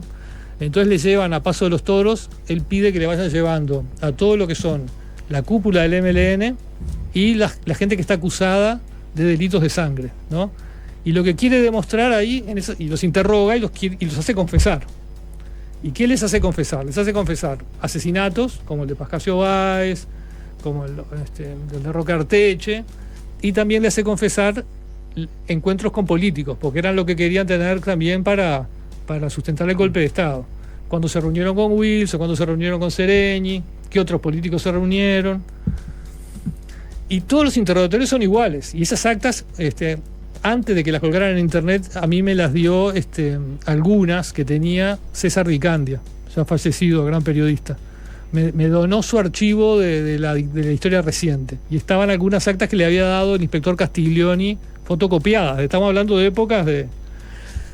Entonces yo las leí. Yo siempre me he mantenido en no publicar, y este libro es igual, no publicar interrogatorios de la dictadura, ¿no? O sea, bajo tortura, amenaza de tortura, no publico, no uso lo que, por ejemplo, en Caraguatá, imagínate, estaba lleno en los archivos de terror de interrogatorios sobre lo que pasó con Pascasio Báez o en el Caraguatá. Yo no usé ninguno, lo que sí los leo, y me sirve después para preguntar, o sea, después vos vas y decís, bueno, fulano, si está vivo, querés hablar de este tema, y en este caso, lo que yo vi en esos interrogatorios, que largo que hago el cuento, es que Gavazo les preguntaba por Pascasio Báez, por Roque Arteche y por un tal alias Raúl. Alias Raúl. ¿Y quién mató a alias Raúl? Y no sabía el nombre. O sea, primero me llamó eso la atención. El tipo que torturaba y obtenía todas las confesiones de todo, que supuestamente sabía todo, no sabía el nombre de alias Raúl. Y empezó a preguntar ¿quién mató a alias Raúl? Y bueno, yo nunca había oído hablar del caso de alias Raúl.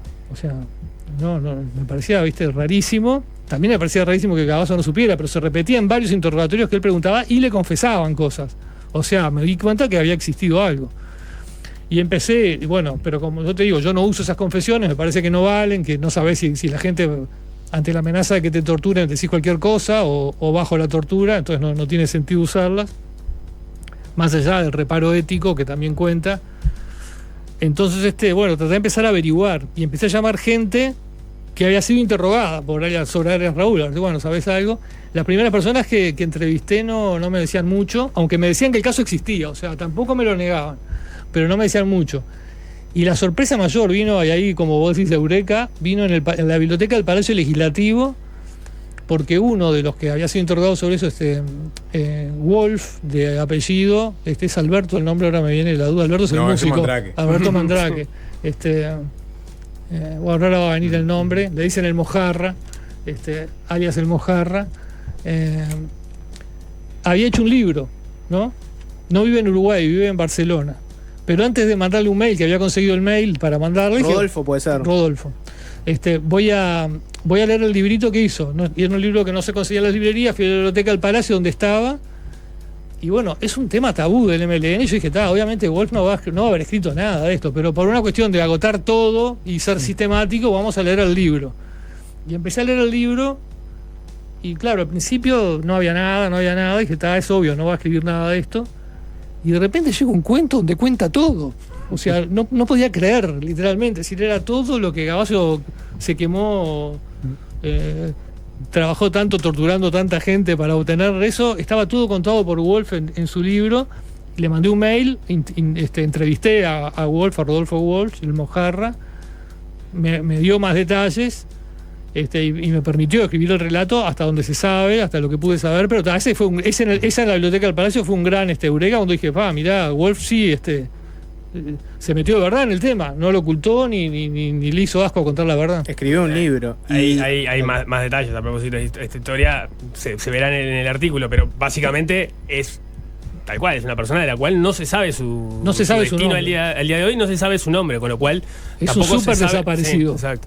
Porque está desaparecido el cuerpo, desaparecido el nombre, Y la identidad. la identidad.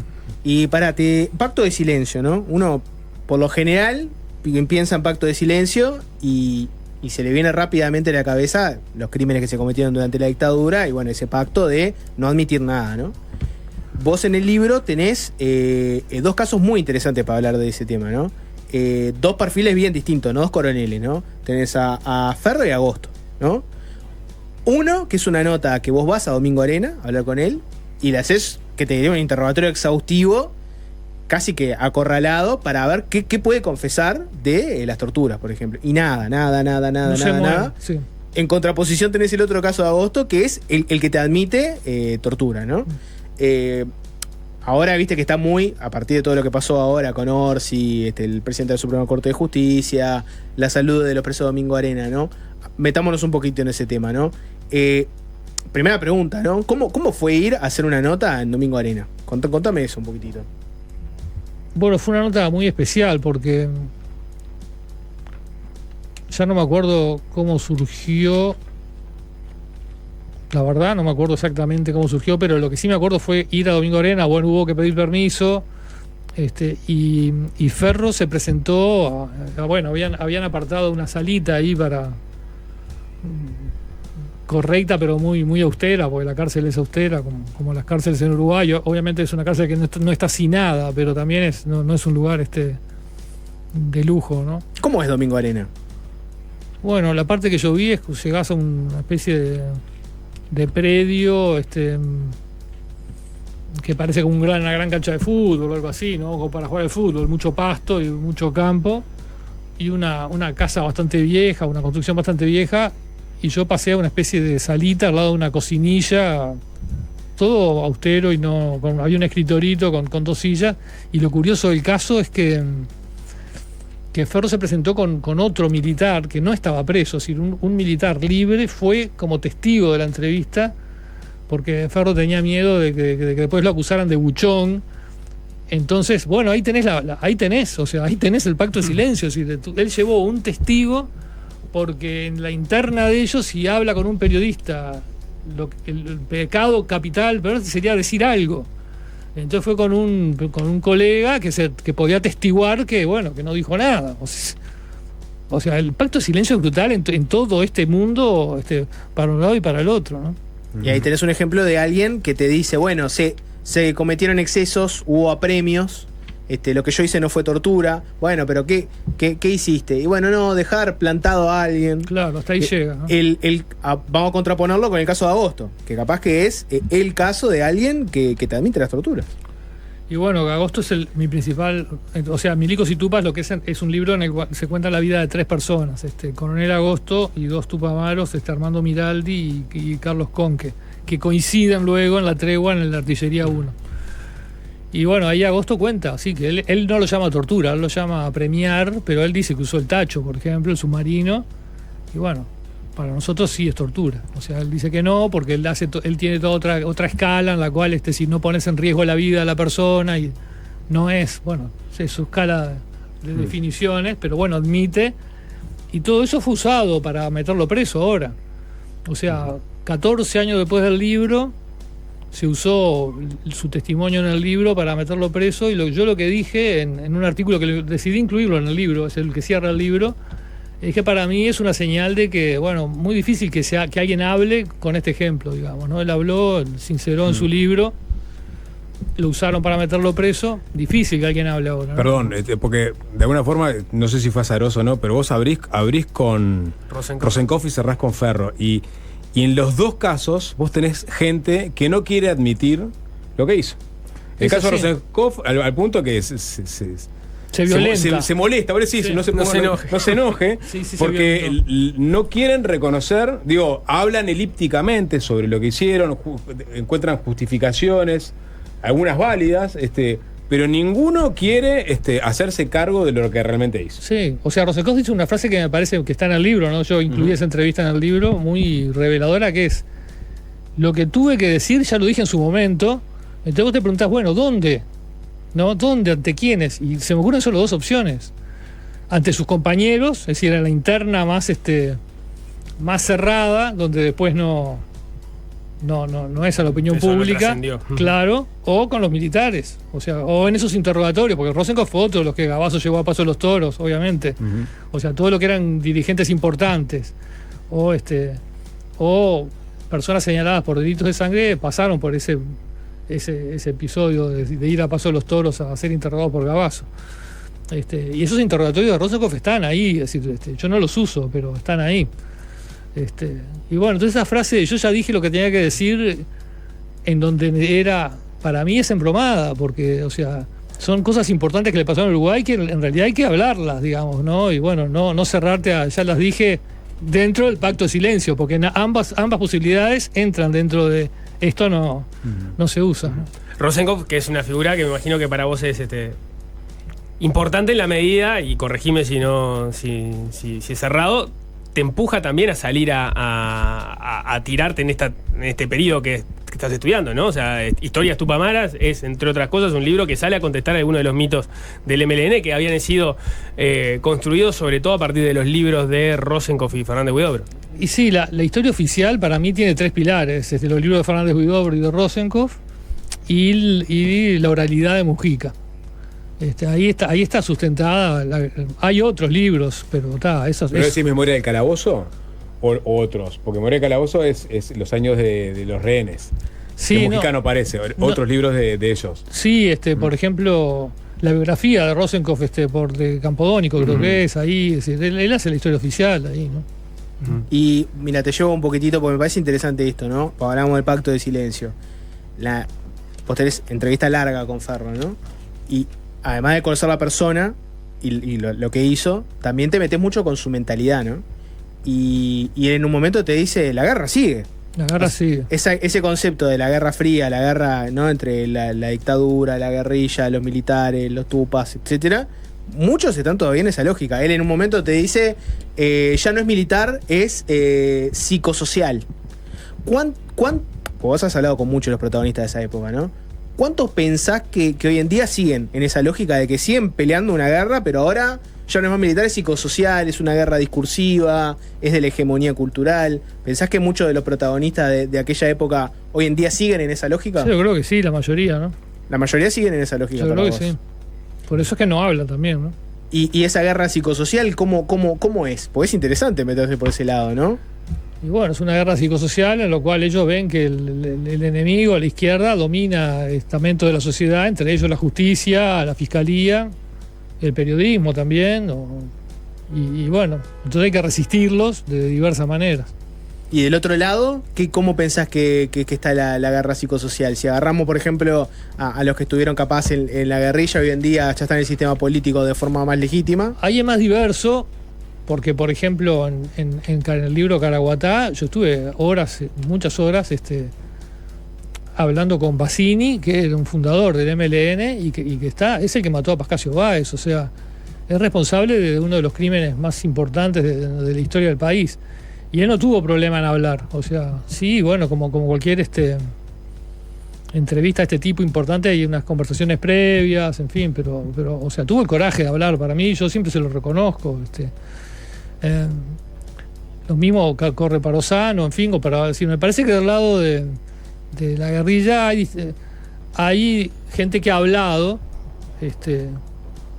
por más que, o sea, después cuando salió Caraguatá hubo toda una prensa que negó esto, o sea, la nota en La Diaria decía, en una nota mínima que hicieron sobre Caraguatá, o sea, microscópica, decía otro libro más en la línea de Historias Tupamaras. Y eso fue prácticamente todo. De modo de descalificarlo para que la gente, como que dijera que no le había gustado Historias Tupamaras, no lo leyera. En cambio es un libro completamente distinto, ya por lo que dije al principio. Es un libro en el cual yo estoy metiéndome con hechos muy relevantes y no nunca aparece Abercrombie que piensa, o sea, nadie puede decir que pienso yo, porque de hecho las visiones de Ossano y Bassini son opuestas, opuestas no, pero tienen o sea, coinciden en parte de lo que pasó, pero parte de lo que pasó la cuentan muy distinto, y mucha gente me dice, pero vos, ¿quién dice la verdad, Bassini o Ossano? Digo, no sé, o sea, sacá vos la conclusión, yo en el libro no la digo y de hecho no la sé tampoco, o sea, o tengo mi idea, pero nunca la puse en el libro y nunca la voy a decir. Y si sigue vigente el pacto de silencio y alguno de los protagonistas. Entonces creo que al lado del MLN Dale, hay sí. como más hay gente que se ha abierto más. Bueno, Agosto es un ejemplo de un militar que se abrió más también. Pero nunca es bien recibido por sus pares. O sea, los pares le aplican la plancha a hielo, y de modo que nadie salió a decir, che, qué bien Bassini, cómo se animó a hablar. Es decir, hubo gente que me decía, tu libro es una porquería porque le da voz al asesino de Pascasio Báez. Eso lo oí, me lo mandaron mensajes algunos diciendo eso.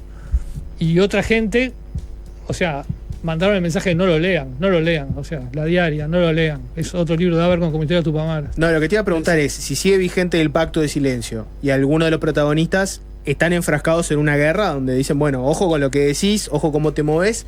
Si yo te preguntara cómo se rompe ese pacto de silencio, ¿hay alguna forma de romperlo? Yo la única que conozco es el trabajo hormiga de llamar a todo el mundo y decirle, vamos a hacer una entrevista, vamos a hablar, y es lo que yo hago. En algún caso he tenido respuestas sorprendentemente que me sorprendió, que me pude sentar con gente a hablar que pensé que no. En algunos me ha sorprendido la sinceridad para hablar. Vuelvo a decir que el caso del coronel Agosto, falta la sentencia del juez todavía, ¿no? Si perdón, ya no estoy mezclado. Me mezclé yo mismo. No me preguntes. Me mezclé. Si falta, creo que sí, que falta la sentencia del juez. Pero el caso del coronel Agosto en prisión ya, capaz que ya está la sentencia, me mezclé. Claro, pero el tema el debate es si una persona que admitió delitos durante la dictadura en una entrevista, podemos decir que le hizo un bien a la sociedad porque está contando la verdad. El delito lo cometió. Claro, o si en realidad, capaz que la justicia ahí tendría que evaluar y decir, bueno, capaz que si hay una persona que sale a hablar y a contar cosas, y bueno, capaz que el mecanismo no es mandarlo inmediatamente yo preso. Creo que por lo menos sí alguna consideración tiene que tener, o sea, mínimo alguna consideración. Pero bueno, yo no soy no soy juez. Leo, no soy juez. Hay que hacer una tanda. Gente que. La historia de Michelini y Alberto Balestrino me parece que es de las historias más importantes en cuanto a mojones en la historia del pasado reciente, porque es la primera vez que alguien que aparece en la foto cuando se toma, digamos, el Palacio Legislativo, que fue, digamos, una de las figuras más importantes durante la dictadura, incluso muy controvertido por la foto que sacó con bandera del Tercer Reich, termina sincerándose con Michelini sobre posibles enterramientos. Seguimos conversando con Leonardo Abercorn. Pacto de Silencio es el nombre de este libro, que recoge artículos editados e inéditos de Leo a lo largo de estos años.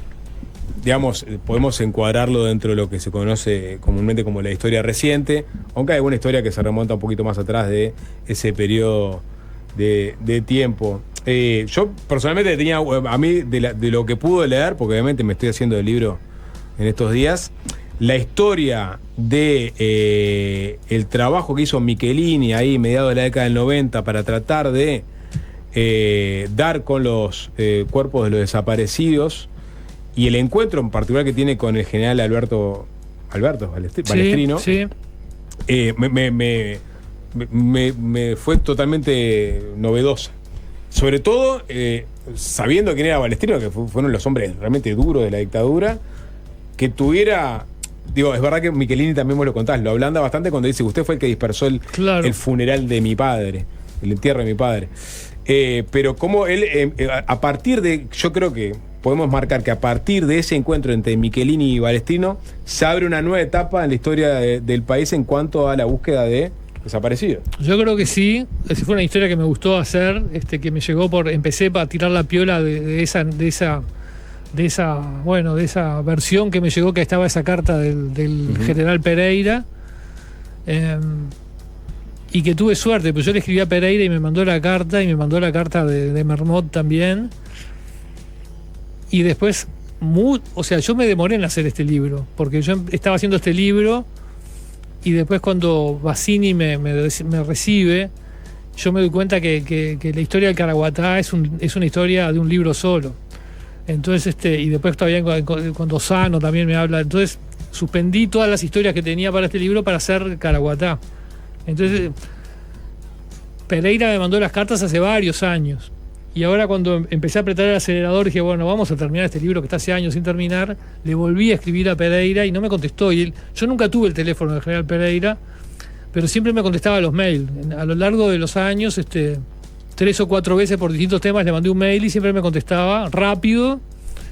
Y a pesar que en Milicos y Tupac yo cuento cosas que lo dejan bastante mal parado.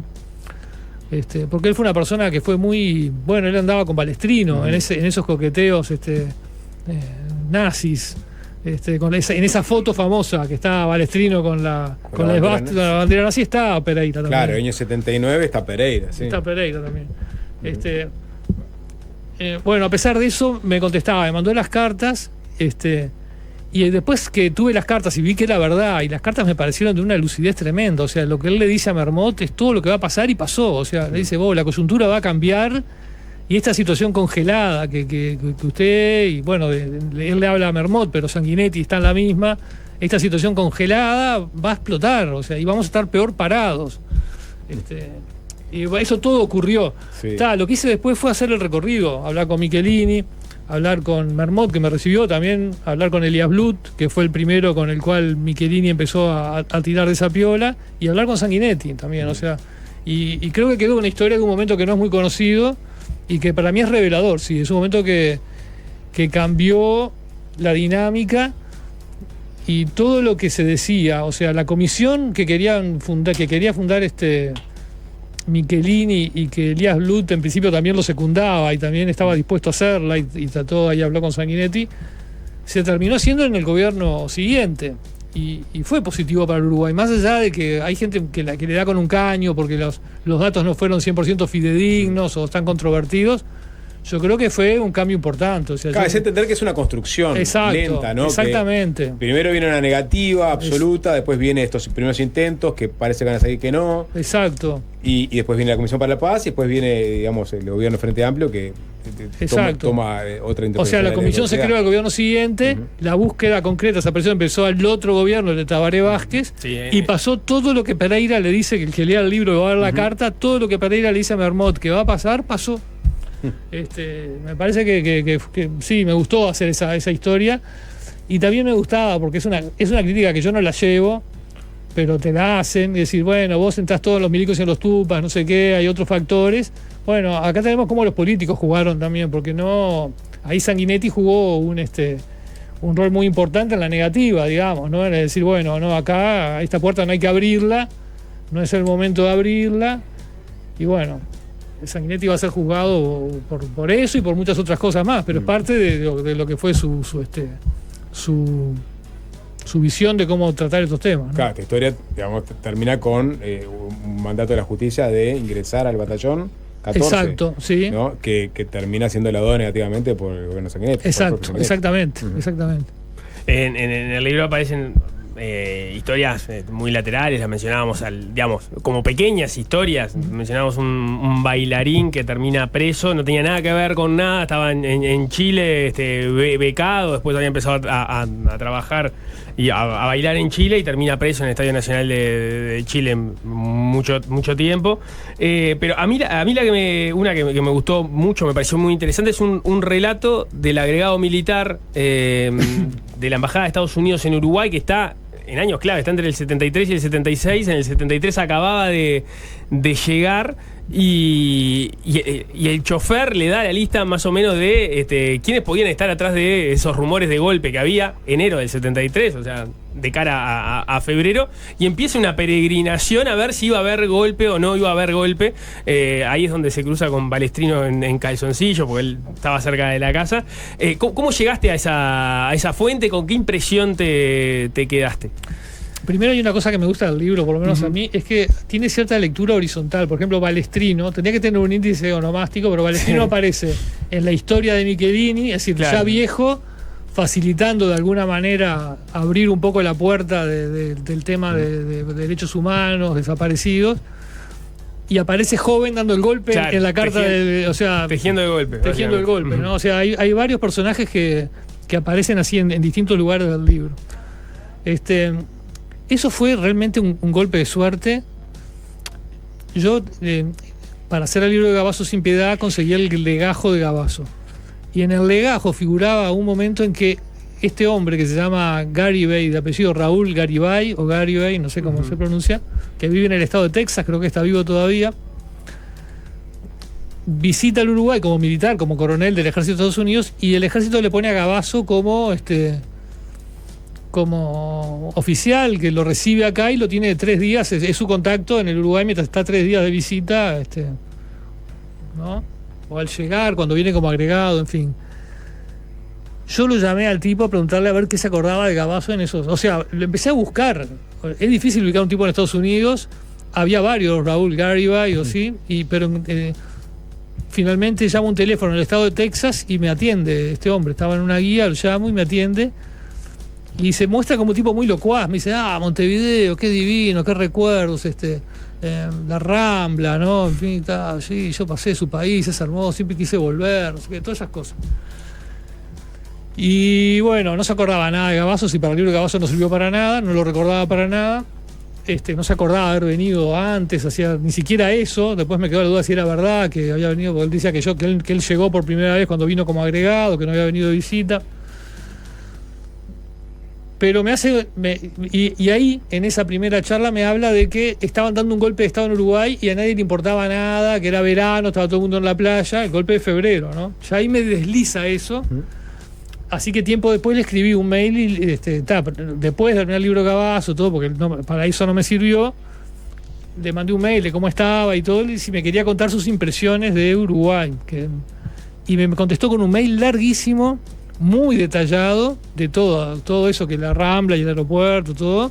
Pero el golpe, yo le puse énfasis y aparte yo le mandé alguna respuesta adicional con que vino algún mail más contando cómo fue el golpe de febrero, ¿no? Es muy pintoresco todo lo que cuenta. Yo no puedo poner las manos en el fuego que todo sea tal como él lo recuerda, es un testimonio. Pero bueno, de hecho los hombres que él nombra, Balestrino, Paulós, en fin, son los que estuvieron, los duros de la dictadura, los que estuvieron en el golpe. Y cuenta una serie de detalles muy jugosos del golpe de febrero, ¿no? Sí. O sea, se reúne con un grupo de golpistas. Después se reúne con los antigolpistas. Concluye que va a haber golpe porque estaban mejor organizados los golpistas que los no golpistas. Exacto. Va a la embajada a pedir que le permitan mandar un telegrama a Washington avisando que se viene un golpe. El que era el embajador no quiere mandarlo porque no cree que venga un golpe. Bueno, está muy bueno. Sobre los archivos de terror, el archivo Barruti y otros archivos que hoy día están de acceso libre en internet, que generó su polémica en el periodo pasado porque el Ministerio de Defensa definió que eso tenía que estar accesible al público y sistematizado. Había voces dentro, sobre todo la izquierda, que entendían que eso tenía que estar curado porque había transcripciones de sesiones de tortura. Sí. Pero lo cierto es que están ahí, o sea, a disposición de todo el mundo. No sé finalmente qué hizo el Ministerio de Defensa si lo sistematizó o no, pero están ahí. O sea, uno entra al internet, al archivo de internet, este sitio web y lo puede consultar. Es como una fuente extra de información que antes no estaba, que abre 1000 posibilidades más de línea PTR. 1000, abre realmente 1000. Cuando se publicaron en internet, para mí fue como una droga dura, así pasé muchas noches buscando. Hay muchísima cosa. Hay una historia acá en el libro que es de ahí, es toda de ahí, que es la que a mí me gusta mucho porque pinta una época. Es lo que pasa cuando una unidad del ejército manda una corona fúnebre al entierro de el suegro de un oficial. Tenían esa costumbre, se moría un padre, un suegro de un oficial y mandaban una corona. Institucional. Sí, institucional. Y mandan la corona y tiempo después viene la noticia de que el muerto era comunista o había sido comunista. ¿Y para qué? Se arma una locura en la cual el oficial que tenía el suegro comunista le hacen un tribunal de honor para que explique por qué se casó con la mujer que se casó, que en principio el problema era que era de izquierda como su padre, o sea, no era comunista, pero había estado en una murga del Frente Amplio.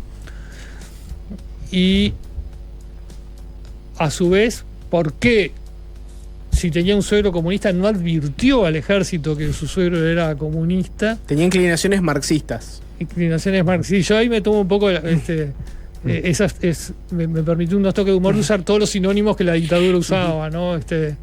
Extranjerizante, marxista, comunista, leninista, en fin, bolchevique, en fin.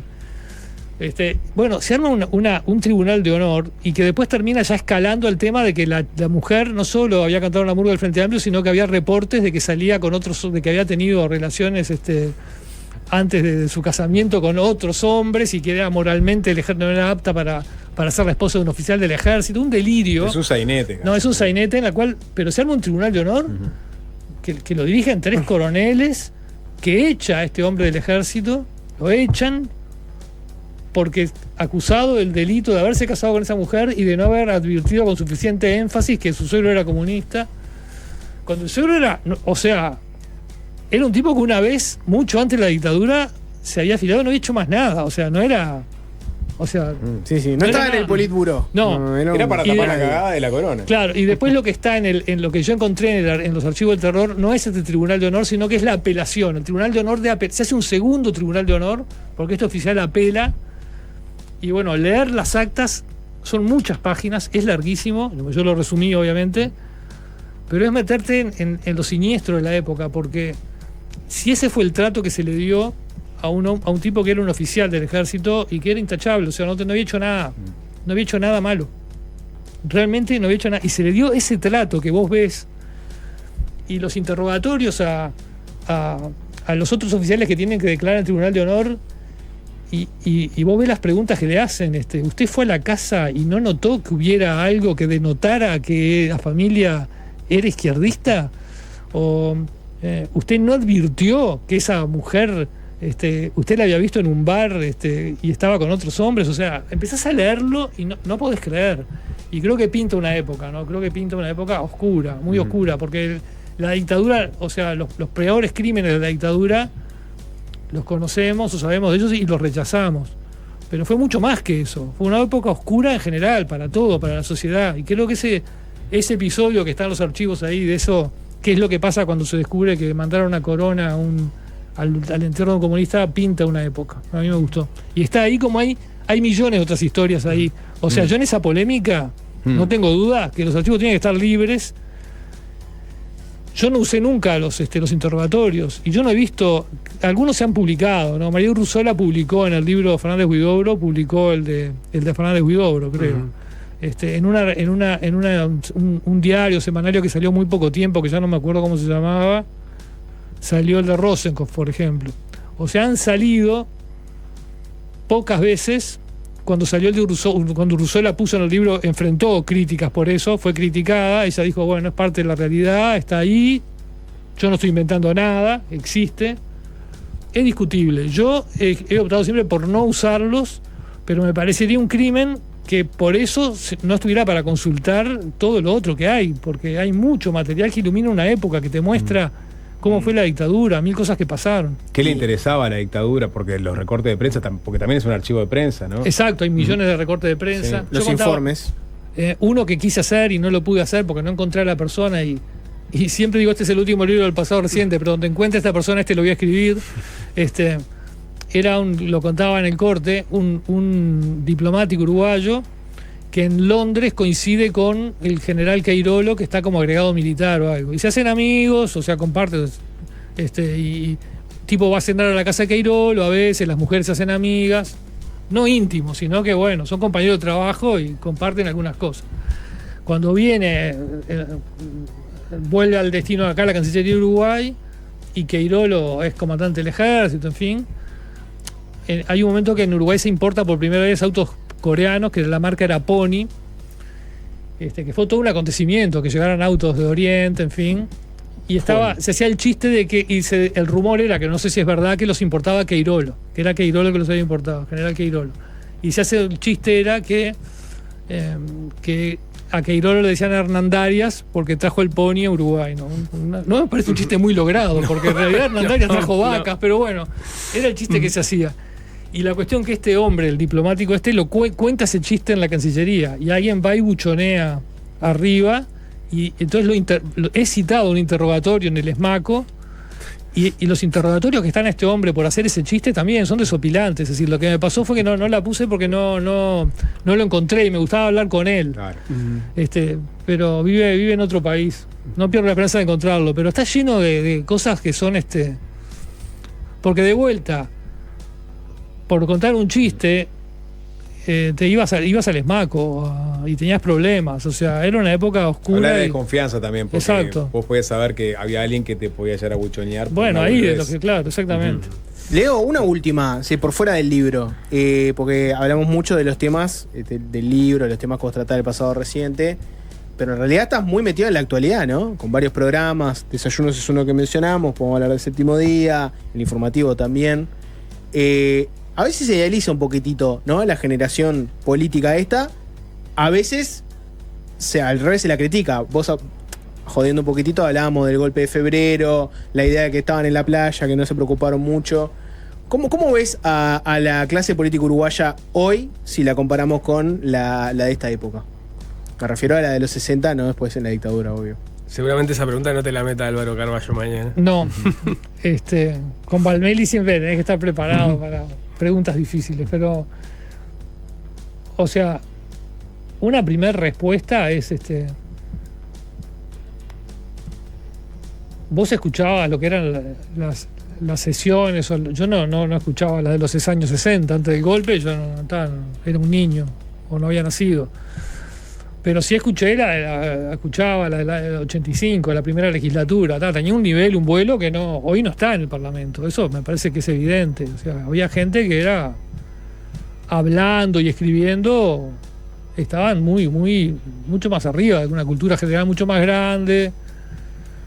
Pero eso no los hace necesariamente mejores en otras cosas. Es decir, en otros aspectos, no los hace mejores. Es esa generación de políticos. Porque lo que hizo el Uruguay, eso está en mi libro La muy fiel y reconquistadora, es decir, cuando recuperamos la democracia, todos los que la generación del 83 o la del 83 le dicen más lo del frente, no, porque fueron los de ACEP-FEU y todo, pero en los partidos colorados estaba Ope Pasquet, toda esa gente no fue la que dirigió los partidos y dirigió el Uruguay a la salida, o sea, se reinstauró todo a los que estaban antes del golpe. Claro, quedó en pausa y volvieron. Volvieron todos, o sea, volvió desde Sanguinetti Mujica demoró en llegar, pero llegó, o sea, es decir, todos los mismos, digamos. Wilson no siguió más porque se murió, pero si Jorge no hubiera Valle, seguido. Jorge Valle, en la universidad volvieron los mismos decanos, se puso todos los mismos decanos que había antes. La CNT. Bueno, ahí va, del PIT CNT, el único que sobrevivió fue Richard Reed. El único del PIT que termina sobreviviendo es Richard Reed. Todos los demás volvieron todos, de Elía, Félix Díaz en el puerto, no sé, todos los viejos dirigentes de la CNT volvieron todos. Y yo creo que eso fue un error que hizo el Uruguay, ¿no? O sea, trasladamos a los mismos que cometieron todos los errores. Algunos por acción, otros por omisión, otros por no verla, otros porque estaban en la playa en febrero. Volvieron.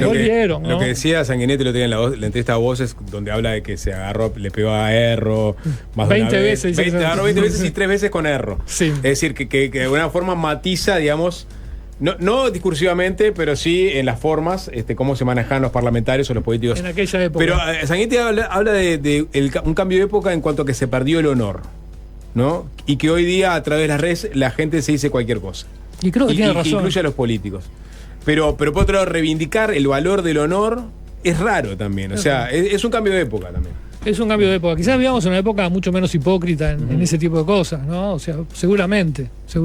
¿Cuánto tiempo le das a que se termine este periodo democrático? O sea, ¿cuándo viene la próxima dictadura? Yo espero que nunca. Porque ya estamos en una decadencia fuerte, ¿no? ¿Cuánto tiempo le das a esta democracia? O sea, estamos en una decadencia fuerte, pero no hay voces que pidan, ¿no? Terminar con la democracia. Hay algunos que piden Bukele, ¿no? Casi medidas prontas de seguridad prácticamente. Esperemos que no. Hay que cuidarla, porque está en los archivos esto que el Sapo dice, es decir, ahí ves lo que fue algo siniestro, porque mucha gente tiende a creer que, solo los que estaban en política, sí, o sea, sí, pero para todo el mundo fue una época siniestra. Sí. Bueno, otro día hablaremos sobre periodismo en dictadura. Bueno, es otro capítulo. Hay un bueno, es otra de las que tengo, que es un tema que me lo tiró Jorge Chagas, capaz que lo podría hacer, para mí no me dio el tiempo para esta, pero tengo todos los rollos donde hay material. Era un programa que había en Canal 5 donde la gente llamaba y delataba gente. O sea, es increíble. Era impresionante. No, es increíble. O sea, había un programa en Canal 5. Tengo bastante material de eso. Algún día tendría que sistematizarlo. Tira para arriba. O sea, llamaban y se delataba gente. Decía, no, fulano es izquierdista, fulano hizo esto, lo otro. O sea, era de verdad. O sea, no.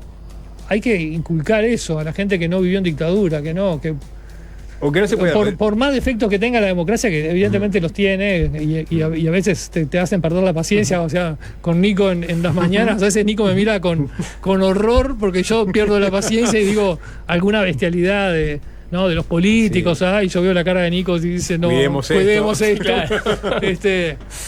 Hay que cuidarlo, obvio, hay que cuidarlo porque lo otro es no se puede comparar, digamos, no se puede comparar. Es una cosa... Nico funciona como una suerte de Pepe Es como Grillo. si fuera mayor que yo, es como si fuera más maduro, más responsable que yo. ¿En algún momento lo notaste sacado a Nico en una nota de desayunos? Nunca perdió el temple. Yo me quedé pensando, porque el periodismo cómo reproducía cualquier cosa, o sea, lo que decía la oficialidad, el caso de los fusilados de Soca o el caso de Julio Castro, es decir, salían los diarios después, versiones absolutamente inverosímiles. Nada. Y el peor caso es el de los desaparecidos argentinos, que acá se publicaba lo de la guerra de coreanos y todo eso. Sí, el chalet sushi. Bueno, el libro se llama Pacto de Silencio, son 29 relatos, algunos los spoileamos un poquito, pero quedan muchos más de los que cuales no hablamos. Se presenta mañana 20:30 en el Alfabeta, todos invitados. Leo, muchas gracias y felicitaciones. No, muchas gracias a ustedes. Es fácil desviarse. Bueno, Sapo, no te quiero emocionar porque vos tuviste, te diría, 2 momentos de tu prime. Uno fue en los 90s con el grunge y el otro fue en los 80s con el glam y el hair metal. Esos fueron los 2 momentos más sapísticos de la historia de la humanidad. Hoy, musicalmente, no estamos viviendo un momento sapo en la historia de la humanidad, pero tuviste esos 2 momentos. El grunge ya tuvo una suerte de revival, ¿no? Por ahí en los 2000 y algo. No te quiero emocionar, pero tal vez estés en este momento ante un revival del glam y el hair metal. Tal vez este momento es el momento en el que empieza a volver. Había una banda, ¿cómo se llamaba? The Darkness, que había de alguna forma revitalizado el género. Pero no, estoy totalmente por fuera porque me estoy poniendo a tiro con el cachilo de celular que tenemos. Leeme un mensaje de los que llegan. Uno. Estoy leyendo de ayer, vi la película en japonés, original interesante. No, sobre hoy, no, mucha gente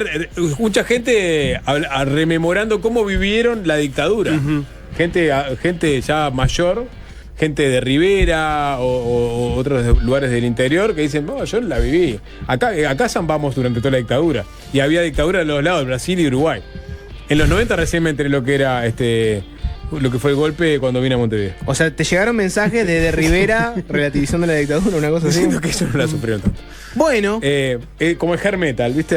Era una cosa más. No lo sufrimos tanto. No lo sufrimos tanto porque no lo vivimos. Está volviendo de la mano de los países nórdicos y de Alemania. En este caso vas a escuchar, si no te molesta, Sapo, te voy a ofrecer un poco de glam noruego, Wigwam. Disfrútalo.